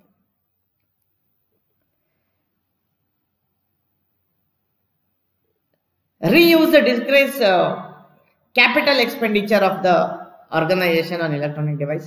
ಸೊ ಒಂದು ಡಿವೈಸಸ್ ನ ಪದೇ ಪದೇ ಯೂಸ್ ಮಾಡೋದ್ರಿಂದ ಆ ಸಂಸ್ಥೆ, ಆ ಆರ್ಗನೈಸೇಷನ್ಗೆ ಹಣಕಾಸಿನ ಬಗ್ಗೆ ಸ್ವಲ್ಪ ಬರ್ಡನ್ ಕಮ್ಮಿ ಆಗ್ತಾ ಹೋಗುತ್ತೆ. ಯಾಕಂದ್ರೆ ಪದೇ ಪದೇ ಡಿವೈಸಸ್ ತಗೊಳ್ಳೋದಂದ್ರೆ ಖರ್ಚು, ಕ್ಯಾಪಿಟಲ್ ಎಕ್ಸ್ಪೆಂಡಿಚರ್ ಜಾಸ್ತಿ ಆಗುತ್ತೆ. ಅದರಿಂದ ರಿಯೂಸ್ ಇಂದ ಕಡಿಮೆ ಆಗುತ್ತೆ. ಸೊ ಒಂದೇ ಡಿವೈಸ್ ನ ಪದೇ ಪದೇ ಯೂಸ್ ಮಾಡೋದ್ರಿಂದ ಬೇರೆಗಳು ವ್ಯಕ್ತಿಗಳು ಹೊಸ ಡಿವೈಸ್ ತಂದ್ರೆ ನಾವು ಅವ್ರಿಗೆ ಟ್ರೈನ್ ಮಾಡ್ಬೇಕಾಗಿರುತ್ತೆ. ಸೊ ಹಳೆ ಡಿವೈಸ್ ನ ಯೂಸ್ ಮಾಡೋದ್ರಿಂದ ನಮಗೆ it saves a time and training effort ಸ್ಟಾಫ್ಗಳಿಗೆ ಹಳೆ ಡಿವೈಸ್ ನ ಯೂಸ್ ಮಾಡಿದ್ರೆ ಅವರು ತುಂಬಾ ಹ್ಯಾಪಿ ಆಗಿರ್ತಾರೆ. ಮೋಸ್ಟ್ ಇಂಪಾರ್ಟೆಂಟ್ ಥಿಂಗ್ ಏನಪ್ಪಾ ಅಂತಂದ್ರೆ, ಹಳೆ device as it is use ಮಾಡೋದ್ರಿಂದ total environment footprint cause by the computer manufacturing can be reduce. So footprint ಅಂದ್ರೆ ಏನು? ಒಂದು ಇಲೆಕ್ಟ್ರಾನಿಕ್ಸ್ ಡಿವೈಸ್ ತನ್ನ ಲೈಫ್ ಟೈಮ್ ಅಲ್ಲಿ ಎಷ್ಟು ಹಾರ್ಮ್ಫುಲ್ ಐಟಮ್ಸ್ಗಳನ್ನ, ಕಾರ್ಬನ್ಗಳನ್ನ ಎನ್ವಿರಾನ್ಮೆಂಟ್ ಬಿಡುತ್ತಲ್ಲ, ಅದಕ್ಕೆ ಏನಂತ ಕರಿತೀವಿ ನಾವು ಫುಟ್ ಪ್ರಿಂಟ್ ಅಂತ ಕರಿತೀವಿ. ಅದು ಕಾರ್ಬನ್ ಬಿಟ್ರೆ ಕಾರ್ಬನ್ ಫುಟ್ ಪ್ರಿಂಟ್ ಅಂತ ಕರಿತೀವಿ. ಅದು ಹಜಾರ್ಡಸ್ ಮಟೀರಿಯಲ್ ಬಿಟ್ರೆ ಹಜಾರ್ಡಸ್ ಫುಟ್ ಪ್ರಿಂಟ್ ಅಂತ ಕರಿತೀವಿ. ಇದ್ರ ಬಗ್ಗೆ ಇನ್ ಡೆಪ್ತ್ ಆಗಿ ನಾವು ಮುಂದಿನ ಸೆಷನ್ಗಳಲ್ಲಿ ಡೆಪ್ತ್ ಆಗಿ ಕಲಿತೀವಿ. So reuse is very very important concept. So ಇದೇ ತರ ಇನ್ನೊಂದು ಕಾನ್ಸೆಪ್ಟ್ ಬರುತ್ತೆ. ವೆಲ್ಲಿ ಡಿವೈಸ್ ಒಂದ್ಸತಿ ಯೂಸ್ ಆದ್ಮೇಲೆ ಅದನ್ನ ಏನು ಮಾಡಬಹುದು ಅಂತ ನೋಡೋಣ. ಆ ಕಾನ್ಸೆಪ್ಟ್ ನ ನಾವು ರೀಫರ್ಬಿಶ್ ಅಂತ ಹೇಳ್ತೀವಿ. So as I said in my earlier talk, refurbish is nothing but it has again made up of two terms, re and furbish. Furbish means an upgradation. So one device ಇದೆ, already use ಮಾಡಿದೀವಿ, ಹೊಸ requirement ಬಂತು. ಆ ಹೊಸ ರಿಕ್ವೈರ್ಮೆಂಟ್ಗೆ ಹಳೆ device as it is use ಮಾಡಕ್ ಬರಲ್ಲ. ನಮಗೆ ಎರಡು ಆಪ್ಷನ್ಸ್ ಇರುತ್ತೆ. ಒಂದು, ಹೊಸ ರಿಕ್ವೈರ್ಮೆಂಟ್ ಪ್ರಕಾರ ನಾವು ಹೊಸ ಡಿವೈಸ್ ಅನ್ನ ತಗೋಬಹುದು, ಅಥವಾ ಹೊಸ ರಿಕ್ವೈರ್ಮೆಂಟ್ ಪ್ರಕಾರ ಹಳೆ ಡಿವೈಸ್ ಅನ್ನ ಹೊಸ ರಿಕ್ವೈರ್ಮೆಂಟ್ಗೆ ಅಪ್ಗ್ರೇಡೇಷನ್ ಮಾಡಿಸ್ಬೋದು. ಏನಪ್ಪಾ, ಕೆಲವು ಪಾರ್ಟ್ನ ಅಡಿಷನಲ್ ಹಾಕ್ಬೋದು, ರ್ಯಾಮ್ನ ಜಾಸ್ತಿ ಮಾಡ್ಬೋದು, ಮೇನ್ ಮೆಮರಿನ ಜಾಸ್ತಿ ಮಾಡ್ಬೋದು, ಹಾರ್ಡ್ ಡಿಸ್ಕ್ನ ಜಾಸ್ತಿ ಮಾಡ್ಬೋದು, ಗ್ರಾಫಿಕಲ್ ಕಾರ್ಡ್ ಹಾಕೋಬಹುದು. ಈ ಪ್ರೊಸೆಸ್ಗೆ ಏನಂತೀವಿ ನಾವು ಅಂತ ಹೇಳಿದ್ರೆ ರೀಫರ್ಬಿಶ್ ಅಂತ ಕರಿತೀವಿ. ಆರ್ ಅಪ್ಗ್ರೇಡೇಷನ್ ಅಂತ ಕರಿತೀವಿ. ಡಿವೈಸ್ ಆಸ್ ಇಟ್ ಈಸ್ ಇರುತ್ತೆ, ಆದರೆ ಹೊಸ ಕಂಪೋನೆಂಟ್ ಅದರ ಒಳಗಡೆ ಹಾಕ್ತೀವಿ. ಅಡಿಷನಲ್ ಎಲೆಕ್ಟ್ರಾನಿಕ್ಸ್ ಕಂಪೋನೆಂಟ್ ಅದರಲ್ಲಿ ಹಾಕ್ತೀವಿ. ಅದರಿಂದ ಏನಾಗುತ್ತೆ, ಅದರ ಕೆಪಬಿಲಿಟಿ ಜಾಸ್ತಿ ಆಗುತ್ತೆ. ಅದನ್ನ ನಾವು ಹೊಸ ಪ್ರಾಜೆಕ್ಟ್ಗೆ ಯೂಸ್ ಮಾಡ್ಬೋದು. ಸೊ ಏನ್ ಹೇಳುತ್ತೆ ಡೆಫಿನಿಷನ್ ನೋಡ್ಕೊಂಡ್ ಬರೋಣ. The process of upgrading the old computers and servers to meet a new requirement is called as an refurbish. So ಏನಾಗುತ್ತೆ, ಹಳೆ ಕಂಪ್ಯೂಟರ್ನ ಆಸ್ ಇಟ್ ಈಸ್ ಹೊಸ ಪ್ರಾಜೆಕ್ಟ್ಗೆ ಹೊಸ ರಿಕ್ವೈರ್ಮೆಂಟ್ಗೆ ಯೂಸ್ ಮಾಡೋಕ್ಕಾಗಲ್ಲ. ಬಟ್ ಹೊಸ ತೊಂದ್ರೆ ನನಗೆ ತುಂಬಾ ಕಾಸ್ಟ್ ಆಗುತ್ತೆ ಅಂತ ನಾನು ಏನ್ ಮಾಡ್ತೀನಿ, ಹಳೇದಕ್ಕೆ ಒಂಚೂರೇ ಚೂರು ನೆಸೆಸರಿ ಚೇಂಜಸ್ ನ ಮಾಡಿ ಅದನ್ನ ಹೊಸ ಪ್ರಾಡಕ್ಟ್ಗೆ ಯೂಸ್ ಮಾಡ್ತೀನಿ. ಅಸ್ಯೂಮ್ ದಟ್ ಈ ಸರ್ತಿ ನಮ್ಗೆ 20 ಸೀರೀಸ್ ಅಲ್ಲಿ ಯಾವುದೋ ಒಂದು ವಿಡಿಯೋ ಪ್ರೊಸೆಸಿಂಗು ಅಂತ ಒಂದು ಕೋರ್ಸ್ ಹಾಕಿದ್ರ ಅನ್ಕೊಳ್ಳೋಣ. ಈ ಕೋರ್ಸ್ ಅಲ್ಲಿ ನಮ್ಗೆ ಎಲ್ಲಾ ಲ್ಯಾಬ್ ಅಲ್ಲಿ ಇರೋಂಥ ಎಲ್ಲಾ ಸಿಸ್ಟಮ್ಗಳಿಗೆ ಕಂಪಲ್ಸರಿ ಗ್ರಾಫಿಕ್ಸ್ ಕಾರ್ಡ್ ಬೇಕಂತ ಒಂದು ರಿಕ್ವೈರ್ಮೆಂಟ್ ಇದೆ ಅನ್ಕೊಳ್ಳೋಣ. It is not there, it is there or not, even I don't know. ಇಲ್ಲೇನಾಗುತ್ತೆ, ಹಳೆ ಸಿಸ್ಟಮ್ಗಳಲ್ಲಿ 15 ಸೀರೀಸ್ ಸಿಸ್ಟಮ್ಗಳಲ್ಲಿ 9 ಸೀರೀಸ್ ಸಿಸ್ಟಮ್ಗಳಿಗೆ ನಮ್ಗೆ ಸಪ್ಲೈ ಮಾಡಿದ್ರಲ್ಲಿ ಯಾವುದೋ ಸಿಸ್ಟಮ್ಗಳಿಗೆ ಗ್ರಾಫಿಕ್ಸ್ ಕಾರ್ಡ್ ಇಲ್ಲಪ್ಪ. ಈಗ ನಮಗೆ ಎರಡು ಡಿಪಾರ್ಟ್ಮೆಂಟ್ಗೆ ಎರಡು ಆಪ್ಷನ್ಸ್ ಇದೆ. ಒಂದು, ಎಲ್ಲಾ ಕಾಲೇಜ್ಗಳಿಗೂ ಹೊಸ ರಿಕ್ವೈರ್ಮೆಂಟ್ ಪ್ರಕಾರ ಕಂಪ್ಯೂಟರ್ಗಳನ್ನ ಸಪ್ಲೈ ಮಾಡಿ ಅದಕ್ಕೆ ವಿತ್ ಗ್ರಾಫಿಕ್ಸ್ ಕಾರ್ಡ್ ಇದನ್ನ ಸಪ್ಲೈ ಮಾಡಿ ಲ್ಯಾಬ್ಸ್ ನ ಕಂಡಕ್ಟ್ ಮಾಡಿ ಅಂತ ಹೇಳ್ಬೋದು. ಹೌದಾ? ಎಲ್ಲಾ ಕಾಲೇಜ್ಗಳಿಗೂ ಕಂಪ್ಯೂಟರ್ಗಳನ್ನು ತಗೊಂಡು ಕಳಿಸೋದು ತುಂಬಾ ಎಕ್ಸ್ಪೆಂಡಿಚರ್ ಕೆಲಸ. ಎರಡನೇ ಆಪ್ಷನ್ ಏನಿದೆ, ಹಿಯರ್ ಇಸ್ ದ ಟ್ರಿಕ್. ಹಳೆಯ ಸಿಸ್ಟಮ್ಗಳಿಗೆ ಏನ್ ಕಡಿಮೆ ಇದೆ, ಗ್ರಾಫಿಕ್ಸ್ ಕಾರ್ಡ್ ಕಡಿಮೆ ಇದೆ. ಹೌದಾ? ಎಲ್ಲಾ ಕಾಲೇಜ್ಗಳಿಗೂ ಹಳೆಯ ಸಿಸ್ಟಮ್ಗಳಿಗೆ ಗ್ರಾಫಿಕ್ಸ್ ಕಾರ್ಡ್ ಹಾಕೊಳ್ಳಿ ಅಂತ ಪರ್ಮಿಷನ್ ಕೊಟ್ಟು ಎಲ್ಲಾ ಸಿಸ್ಟಮ್ಗಳನ್ನ ಹೊಸ ರಿಕ್ವೈರ್ಮೆಂಟ್ಗೆ ಸೂಟ್ ಆಗೋ ತರ ಮಾಡಿಫೈ ಮಾಡೋದು, ಪರ್ಮಿಷನ್ ಕೊಡೋದು. ಇದಕ್ಕೆ ಏನಂತ ಕರೀತೀವಿ ನಾವು, ರೀಫರ್ಬಿಶ್ ಅಂತ ಕರೀತೀವಿ, ಅಪ್ಗ್ರೇಡೇಷನ್ ಸಿಸ್ಟಮ್. ಇಲ್ಲೇನಾಯ್ತು, ಗ್ರಾಫಿಕ್ಸ್ ಕಾರ್ಡ್ 800,000 ರೂಪಾಯಿ ಹಾಕೋದ್ರಿಂದ 40,000-50,000 ರೂಪಾಯಿ ಸಿಸ್ಟಮ್ ನನ್ನ ಮತ್ತೆ ಯೂಸ್ ಮಾಡೋದಾಯ್ತು. ಈ ಕನ್ಸೆಪ್ಟ್ಗೆ ರೀಫರ್ಬಿಶ್ ಅಂತ ಹೇಳ್ತೀವಿ. ಸಿ, ಇಲ್ಲಿ ಕ್ಯಾಪಿಟಲ್ ಎಕ್ಸ್ಪೆಂಡಿಚರ್ ಕಡಿಮೆ ಆಗುತ್ತೆ, ಡಿವೈಸ್ ಲೈಫ್ ಸೆಕೆಂಡ್ ಲೈಫ್ ಜಾಸ್ತಿ ಆಗುತ್ತೆ. ಅದೇ ತರ ಹಳೆ ಡಿವೈಸ್ ಮತ್ತೆ ಯೂಸ್ ಮಾಡೋದು, ನಿಮಗೆ ಟ್ರೈನ್ ಮಾಡೋ ನೆಸೆಸಿಟಿ ಬರಲ್ಲ, ನಿಮಗೆ ಎಕ್ಸ್ಟರ್ನಲ್ ಕಾಸ್ಟ್ ಬರಲ್ಲ. ಇದರಲ್ಲಿ ಏನಪ್ಪ, ನಾವು we make small or minimum amount of hardware we need to purchase to upgrade the old system and meet the need. ನಾವು ಸ್ವಲ್ಪ 1 or 2 3 ಕಂಪೋನೆಂಟ್ ನ ಚೇಂಜ್ ಮಾಡಿಸಿ ಹಳೆ ಡಿವೈಸ್ ನ ಹೊಸ ರಿಕ್ವೈರ್ಮೆಂಟ್ ಗೆ ಮೀಟ್ ಆಗೋ ಮಾಡ್ತೀವಿ. If these options are not working, both reuse ಮಾಡಕ್ಕಾಗಲ್ಲ, refurbish ಮಾಡಕ್ಕಾಗಲ್ಲ. ಸಿಸ್ಟಮ್ ಟೋಟಲಿ ಹಾಳಾಗಿದೆ sir, we cannot use it in our lab, ನಮ್ಗೆ ಯಾವುದೋ ರಿಕ್ವೈರ್ಮೆಂಟ್ ಗೆ ಸೂಟ್ ಆಗಲ್ಲ, ಹಾಗೆ ಚಲಬಾರದು. ಇನ್ನೊಂದು ಆಪ್ಷನ್ ಇರುತ್ತೆ, so we can donate it to the needy one.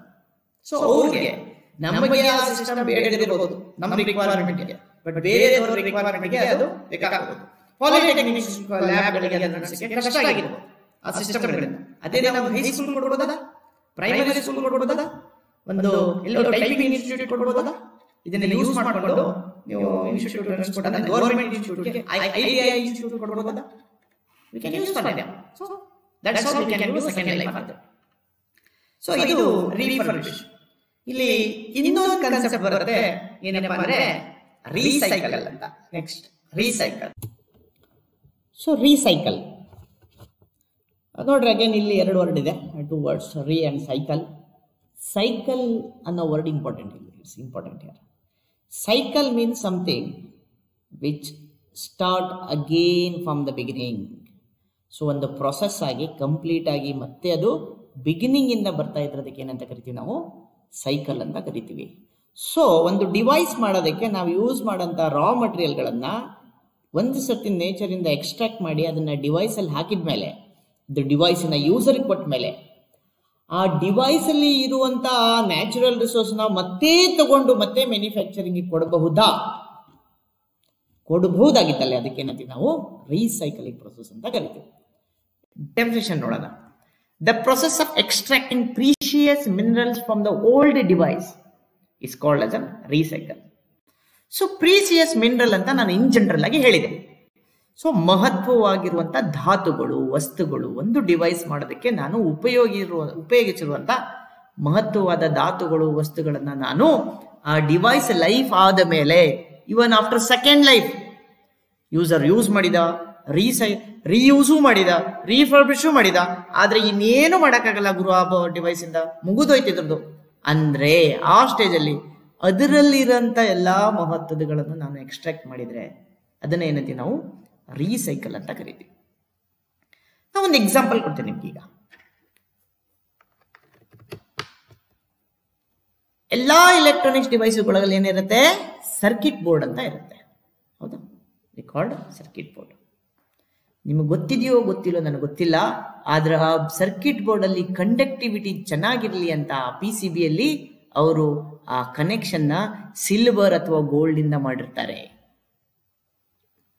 ಪ್ರಪಂಚದಲ್ಲಿ ಎಷ್ಟೋ ದೊಡ್ಡ ದೊಡ್ಡ ಇಂಡಸ್ಟ್ರಿಗಳು ಈ ಸರ್ಕಿಟ್ ಬೋರ್ಡ್ ಅಲ್ಲಿರಂತ ಸಿಲ್ವರ್ ಮತ್ತು ಗೋಲ್ಡ್ ನ ಎಕ್ಸ್ಟ್ರಾಕ್ಟ್ ಮಾಡೋದ್ರಲ್ಲೇ ದೊಡ್ಡ famous and big companies, thousands of crores turnover ಇದೆ ಅವ್ರಿಗೆ. ಈ ತರ ಸರ್ಕಿಟ್ ಬೋರ್ಡ್ ಅಲ್ಲಿರುವಂತ ಪ್ರೀಶಿಯಸ್ ಮಿನರಲ್ ನ, ಇಂಪಾರ್ಟೆಂಟ್ ವಸ್ತುಗಳನ್ನ ಆ ಡಿವೈಸ್ ಲೈಫ್ ಮುಗಿದ್ಮೇಲೆ ಅದನ್ನ ಎಕ್ಸ್ಟ್ರಾಕ್ಟ್ ಮಾಡೋದಕ್ಕೆ ಮತ್ತೆ ಅದನ್ನ ಯೂಸ್ ಮಾಡೋದಕ್ಕೆ ನಾವೇನಂತೀವಿ, ರೀಸೈಕಲ್ ಅಂತ ಕರಿತೀವಿ. ಸೊ ಹೇಗಿದು ಪಾಸಿಬಲ್ ಆಗಿದೆ? ಒಂದು ಸಾರಿ once a device life time is over, we call it as an e-waste. ಅದನ್ನ ಏನಂತ ಕರಿತೀವಿ?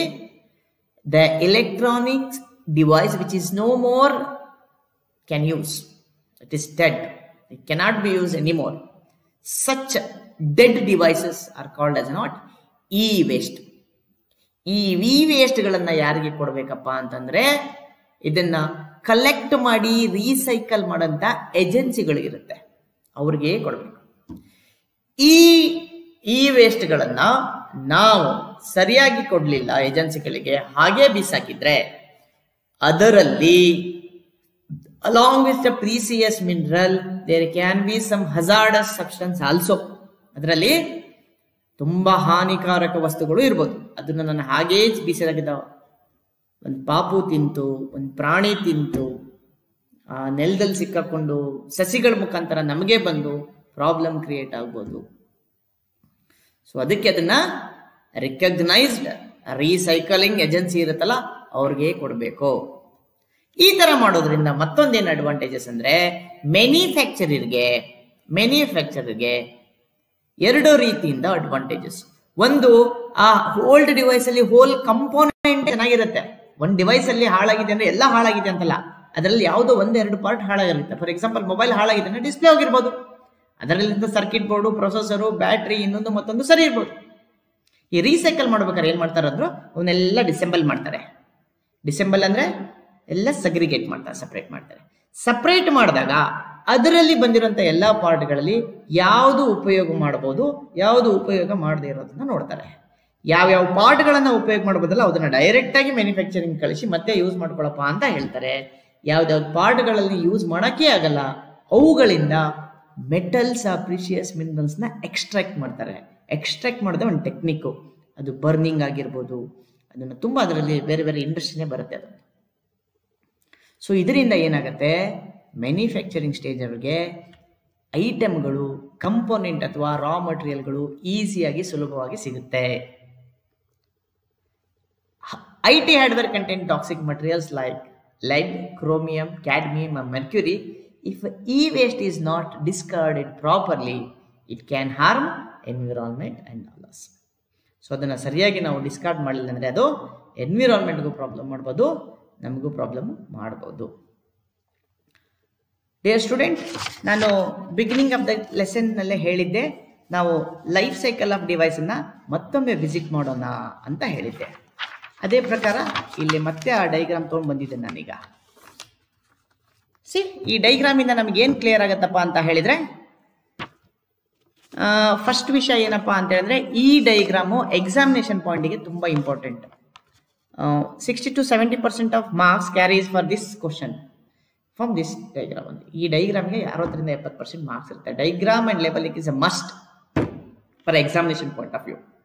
From diagram it is clear that first device is design in a green way. So ನಾನು design ಮಾಡಬೇಕಾದ್ರೆ ಏನ್ use ಮಾಡಬೇಕು, ಯಾವ ಆರ್ಕಿಟೆಕ್ಚರ್ ಯೂಸ್ ಮಾಡಬೇಕು, ಯಾವ ಕಂಪೋನೆಂಟ್ ಯೂಸ್ ಮಾಡಬೇಕು ಅಂತ ಡಿಸೈಡ್ ಮಾಡ್ತೀನಿ, ಹೌದಾ? ಸೊ ಅದಾದ ತಕ್ಷಣ ನಾನು ಡಿಸೈನ್ ಮಾಡಿದೆ, ಆ ಡಿಸೈನ್ ಸ್ಟೇಜಲ್ಲಿ ನಾನು ಆರ್ಕಿಟೆಕ್ಚರು, ಮಟೀರಿಯಲ್ಲು, ಕಂಪೋನೆಂಟು, ಲೇಔಟು ಎಲ್ಲ ಮಾಡಿ, ಮಾಡೆಲ್ ಮಾಡಿ, ಪ್ರೊಟೋಟೈಪ್ ಮಾಡಿ ಮ್ಯಾನುಫ್ಯಾಕ್ಚರಿಂಗ್ ಕೊಡ್ತೀನಿ.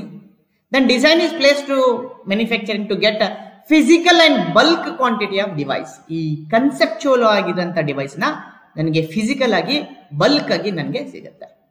ಎಲ್ಲಿ? ಮ್ಯಾನುಫ್ಯಾಕ್ಚರಿಂಗ್ ಸ್ಟೇಜಲ್ಲಿ ಸಿಗುತ್ತೆ. ಈ ಮ್ಯಾನುಫ್ಯಾಕ್ಚರಿಂಗ್ ಸ್ಟೇಜಲ್ಲಿ ನನಗೆ ಸಿಗುತ್ತೆ. ಈ ಮ್ಯಾನುಫ್ಯಾಕ್ಚರಿಂಗ್ ಸ್ಟೇಜಲ್ಲಿ ಮ್ಯಾನುಫ್ಯಾಕ್ಚರಿಂಗ್ ಆದ ತಕ್ಷಣ ಅದನ್ನ ಪ್ಯಾಕೇಜಿಂಗು ಮತ್ತೆ ಟ್ರಾನ್ಸ್ಪೋರ್ಟೇಷನ್ ಮೂಲಕ ವೇರ್ ಹೌಸಿಗೆ ಹೋಗುತ್ತೆ. ವೇರ್ ಹೌಸಿಂಗ್ ವೆಂಡರ್ ಹತ್ರ ಹೋಗುತ್ತೆ. ವೆಂಡರ್ ಇಂದ ಅದೆಲ್ಲ ಹೋಗುತ್ತೆ, ಕನ್ಸ್ಯೂಮರ್ಗೆ ರೀಚ್ ಆಗುತ್ತೆ. ಫೈನಲಿ ಕನ್ಸ್ಯೂಮರ್ಗೆ ಅದು ಬರುತ್ತೆ. ಕನ್ಸ್ಯೂಮರ್ ಅದನ್ನ ದುಡ್ಡು ಕೊಟ್ಟು ಪರ್ಚೇಸ್ ಮಾಡ್ತಾನೆ. ಪರ್ಚೇಸ್ ಮಾಡಿ ಅದನ್ನ ಯೂಸ್ ಮಾಡ್ತಾನೆ. ಯೂಸ್ ಮಾಡಿದ್ಮೇಲೆ ಅವನಿಗೆ ಆಪ್ಷನ್ಸ್ ಇರುತ್ತೆ, ಬೇರೆ ಬೇರೆ ಆಪ್ಷನ್ಸ್ ಇರುತ್ತೆ. ನೋಡ್ರಿ, ಆಪ್ಷನ್ಸ್ ಏನೇನಿದೆ ಅವನಿಗೆ. ಒಂದು, ಅವನು ಯೂಸ್ ಮಾಡಿದ್ದಾನೆ ಡಿವೈಸು. ಆ ಡಿವೈಸು ಇನ್ನು ಅವನಿಗೆ ಬೇಡ ಆಗಿದೆ. Let's he has done with that device. Then he can donate it to some needy, charitable, ಯಾರಿಗಾದ್ರೂ ಕೊಡ್ಬೋದು. ಹೌದಾ? ಅಥವಾ ಅವನು ಏನು ಮಾಡ್ಬೋದು, ಅದೇ ಡಿವೈಸಲ್ಲಿ ಏನೋ ಒಂದು ಪಾರ್ಟ್ ಹೋಗಿರ್ಬೋದು, ಡಿಸ್ಪ್ಲೇ ಹೋಗಿರ್ಬೋದು, ಕೀಬೋರ್ಡ್ ಹೋಗಿರ್ಬೋದು, ಅದನ್ನಷ್ಟೇ ಚೇಂಜ್ ಮಾಡಿಸಿ ರೀಫರ್ಬಿಶ್ ಮಾಡ್ಬೋದು, ಅಪ್ಗ್ರೇಡ್ ಮಾಡಿ ತಾನೇ ಯೂಸ್ ಮಾಡ್ಬೋದು, ಅಥವಾ ಬೇರೆ ಯಾವ್ದಾದ್ರು ಯೂಸ್ಗಾದ್ರೂ ಕೊಡ್ಬೋದು. ಹೌದಾ? ಸೊ ಒಂದು ಕಂಪ್ಯೂಟರ್ ಮನೆಯಲ್ಲಿ ಲ್ಯಾಪ್ಟಾಪ್ ಇದೆ, ಅದರದ್ದು ಬ್ಯಾಟ್ರಿ ಹೋಗಿದೆ ಅನ್ಕೊಳ್ಳೋಣ. ಏನು ಮಾಡ್ಬೋದು, ನಾನು ಒಂದು ಡೊನೇಟ್ ಮಾಡ್ಬೋದು ಯಾರಿಗಾದ್ರೂ, ಅಥವಾ ಬ್ಯಾಟ್ರಿ ಅಷ್ಟೇ ರಿಪ್ಲೇಸ್ ಮಾಡಿ ಮತ್ತೆ ಲ್ಯಾಪ್ಟಾಪ್ನ ರೆಡಿ ಮಾಡ್ಕೊಂಡು ನಾನೇ ಯೂಸ್ ಮಾಡ್ಬೋದಿಲ್ಲ, ನಮ್ಮ ಮನೆಯಲ್ಲಿ ಯಾರು ಮತ್ತೆ ಯಾರಿಗಾದ್ರು ಕೊಡ್ಬೋದು. ಸೊ ಒಂದೇ ಒಂದು ಕಂಪೋನೆಂಟ್ನ ಹಳೆ ಡಿವೈಸಿಗೆ ಚೇಂಜ್ ಮಾಡಿದ್ದಕ್ಕೆ ಏನಂತ ನಾವು ಆಲ್ರೆಡಿ ಡಿಸ್ಕಸ್ ಮಾಡಿದ್ದೀವಿ, ಏನದು ರೀಫರ್ಬಿಶ್ ಆರ್ ಅಪ್ಗ್ರೇಡೇಷನ್. ಇಲ್ಲ, ಅವನು ಡಿಸ್ಪೋಸಲ್ ಮಾಡ್ಬೋದು. ಇಲ್ಲ ಗುರು, ಇದು ಯೂಸ್ ಆಗಲ್ಲ, ಬಿಟ್ಬಿಡೋಣ ಅಂತ. ಈ ಡಿಸ್ಪೋಸಲ್ ಮಾಡಿದಾಗ ಅಲ್ಲಿ ಮತ್ತೆ ಎರಡು ಪಾಸಿಬಿಲಿಟೀಸ್ ಪಾಸಿಬಲ್ ಇದೆ. ನಿಮ್ಗೆ ಹೇಳಿದ್ದೇನೆ, ಇದು ಯೂಸ್ ಮಾಡೋಕ್ಕಂತೂ ಆಗಲ್ಲ. As whole device it cannot be use now. Now what we can do, there are two options. One is, I will dismantle that whole device. Dismantle that whole device.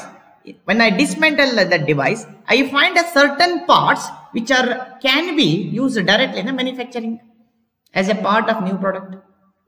So dismantle ಮಾಡಿದಾಗ ನನಗೆ ಕೆಲವು parts ಬರುತ್ತೆ. ಆ ಪಾರ್ಟ್ಸ್ನ direct ಆಗಿ manufacturing ಕೊಡ್ತೀನಿ. ಅವರು ಅದನ್ನು use ಮಾಡ್ಕೋತಾರೆ. ದೆನ್ ಮತ್ತೆ ಸೈಕಲ್ ಆಗುತ್ತೆ. ಇದೇ ಥರ ಸೈಕಲ್ ಆಗುತ್ತೆ ಇದು. ಈ ಡಿಸ್ಪೋಸಲ್ ಮಾಡಿದಾಗೂ ಸಹ, ಬಿಟ್ಟಾಗೂ ಸಹ ಕೆಲವು ಪಾರ್ಟ್ಗಳು ಯೂಸ್ ಮಾಡೋಕ್ಕೆ ಆಗಲ್ಲ, ಟೋಟಲಿ ಡೆಡ್. ಅವುಗಳನ್ನು ಏನು ಮಾಡ್ತೀನಿ, ನಾನು ರೀಪ್ರೊಸೆಸ್ ಮಾಡ್ತೀನಿ. ಅದರಲ್ಲಿರೋಂಥ ಇಂಗ್ರೀಡಿಯೆಂಟ್ನ ಎಕ್ಸ್ಟ್ರಾಕ್ಟ್ ಮಾಡ್ತೀನಿ. ಅದಕ್ಕೇನಂತೀವಿ ನಾವು ರೀಸೈಕಲಿಂಗ್ ಅಂತ ಕರಿತೀವಿ. ಆ ರೀಸೈಕಲಿಂಗ್ ಮಾಡಿದ್ಮೇಲೆ ಅದರಲ್ಲಿ ಬರೋಂಥ ರಾ ಮಟೀರಿಯಲ್ನ ನಾನು ಮ್ಯಾನುಫ್ಯಾಕ್ಚರಿಂಗ್ ಸ್ಟೇಜಿಗೆ ಮತ್ತೆ ವಾಪಸ್ ಕಳಿಸ್ತೇನೆ. ಇಷ್ಟೇ ಇದು ಸೈಕಲ್. ಸೊ ಟೋಟಲ್ ಲೈಫ್ ಸೈಕಲ್ನ ಇನ್ನೊಮ್ಮೆ ಹೇಳ್ಬೇಕಂದ್ರೆ, ಡಿವೈಸ್ನ ಡಿಸೈನ್ ಮಾಡ್ತೀವಿ, ಡಿವೈಸ್ನ ಮ್ಯಾನುಫ್ಯಾಕ್ಚರ್ ಮಾಡ್ತೀವಿ, ಮ್ಯಾನುಫ್ಯಾಕ್ಚರಿಂಗ್ ಮಾಡಿದ್ಮೇಲೆ ಯೂಸರ್ ಕೊಡ್ತೀವಿ, ಯೂಸರ್ ಯೂಸ್ ಮಾಡಿದ್ಮೇಲೆ ಅವನು ಡೊನೇಟ್ ಆದರೂ ಮಾಡ್ಬೋದು, ರೀಫರ್ಬಿಶ್ ಆದರೂ ಮಾಡ್ಬೋದು, ರೀಯೂಸು ಮಾಡ್ಬೋದು. ಇದ್ಯಾವುದೂ ಆಗಲಿಲ್ಲ ಅಂದರೆ ಅವನು ಡಿಸ್ಪೋಸ್ ಮಾಡ್ತಾನೆ. ಡಿಸ್ಪೋಸ್ ಮಾಡಿದಾಗ ಅದರಲ್ಲಿರೋ ಕಂಪೋನೆಂಟ್ನ ಸಪ್ರೇಟ್ ಮಾಡ್ತೀನಿ. ಅದು ಯೂಸ್ ಮಾಡೋಂಥ ಕಂಪೋನೆಂಟ್ಗಳನ್ನ ಮ್ಯಾನುಫ್ಯಾಕ್ಚರಿಂಗ್ ಡೈರೆಕ್ಟ್ ಕಳಿಸ್ತೀನಿ. ಯೂಸ್ ಮಾಡದೆ ಪಾರ್ಟಲ್ಲಿ ಇರೋಂಥ ಪ್ರೀಶಿಯಸ್ ಮಿನರಲ್ಸ್ನ ಎಕ್ಸ್ಟ್ರಾಕ್ಟ್ ಮಾಡಿ ರಾ ಮಟೀರಿಯಲ್ನ ಅವ್ರಿಗೆ ಕಳಿಸ್ಕೊಡ್ತೀನಿ. ಇಷ್ಟೇ ಇವತ್ತಿನ ಸೆಷನ್. ಈಗ ನಾವು MCQ ಅಸೆಸ್ಮೆಂಟ್ನ ನೋಡೋದಂತೆ. First question, dash is one which select architecture, component, material and layout used in a device which have minimal impact on environment either directly or indirectly in a life cycle of green computer. So option number 1, green design. Option number 2, green manufacturing. Option number 3, green customer. Option number 4, green regulatories and laws. Dear student, think and answer.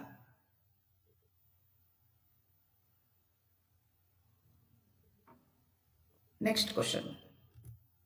Question number 2. In dash is one in which consumer least amount of resources such as material, water and energy without using or producing any harmful or toxic material in the whole process in a life cycle of green computer. It's called option A, green design. Option B, green manufacturing. Option C, green customer or user. Option D, green regulatory rules and laws. Think and answer, student. Next question.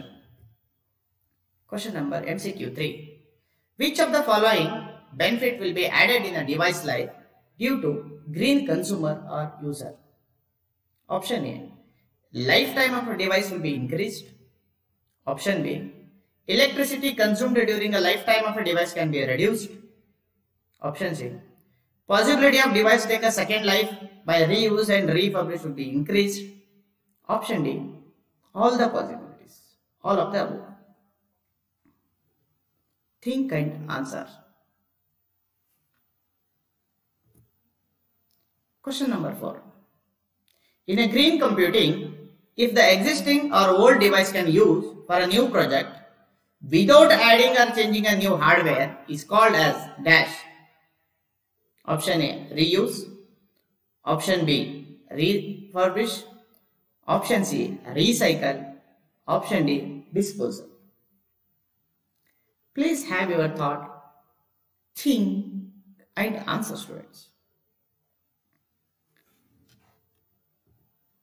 In similar ways, there are many MCQs for this session of the teaching, and we have a question bank and answer study material. For more such important materials and things, please visit us. To make this session, I have referred following materials. Thank you.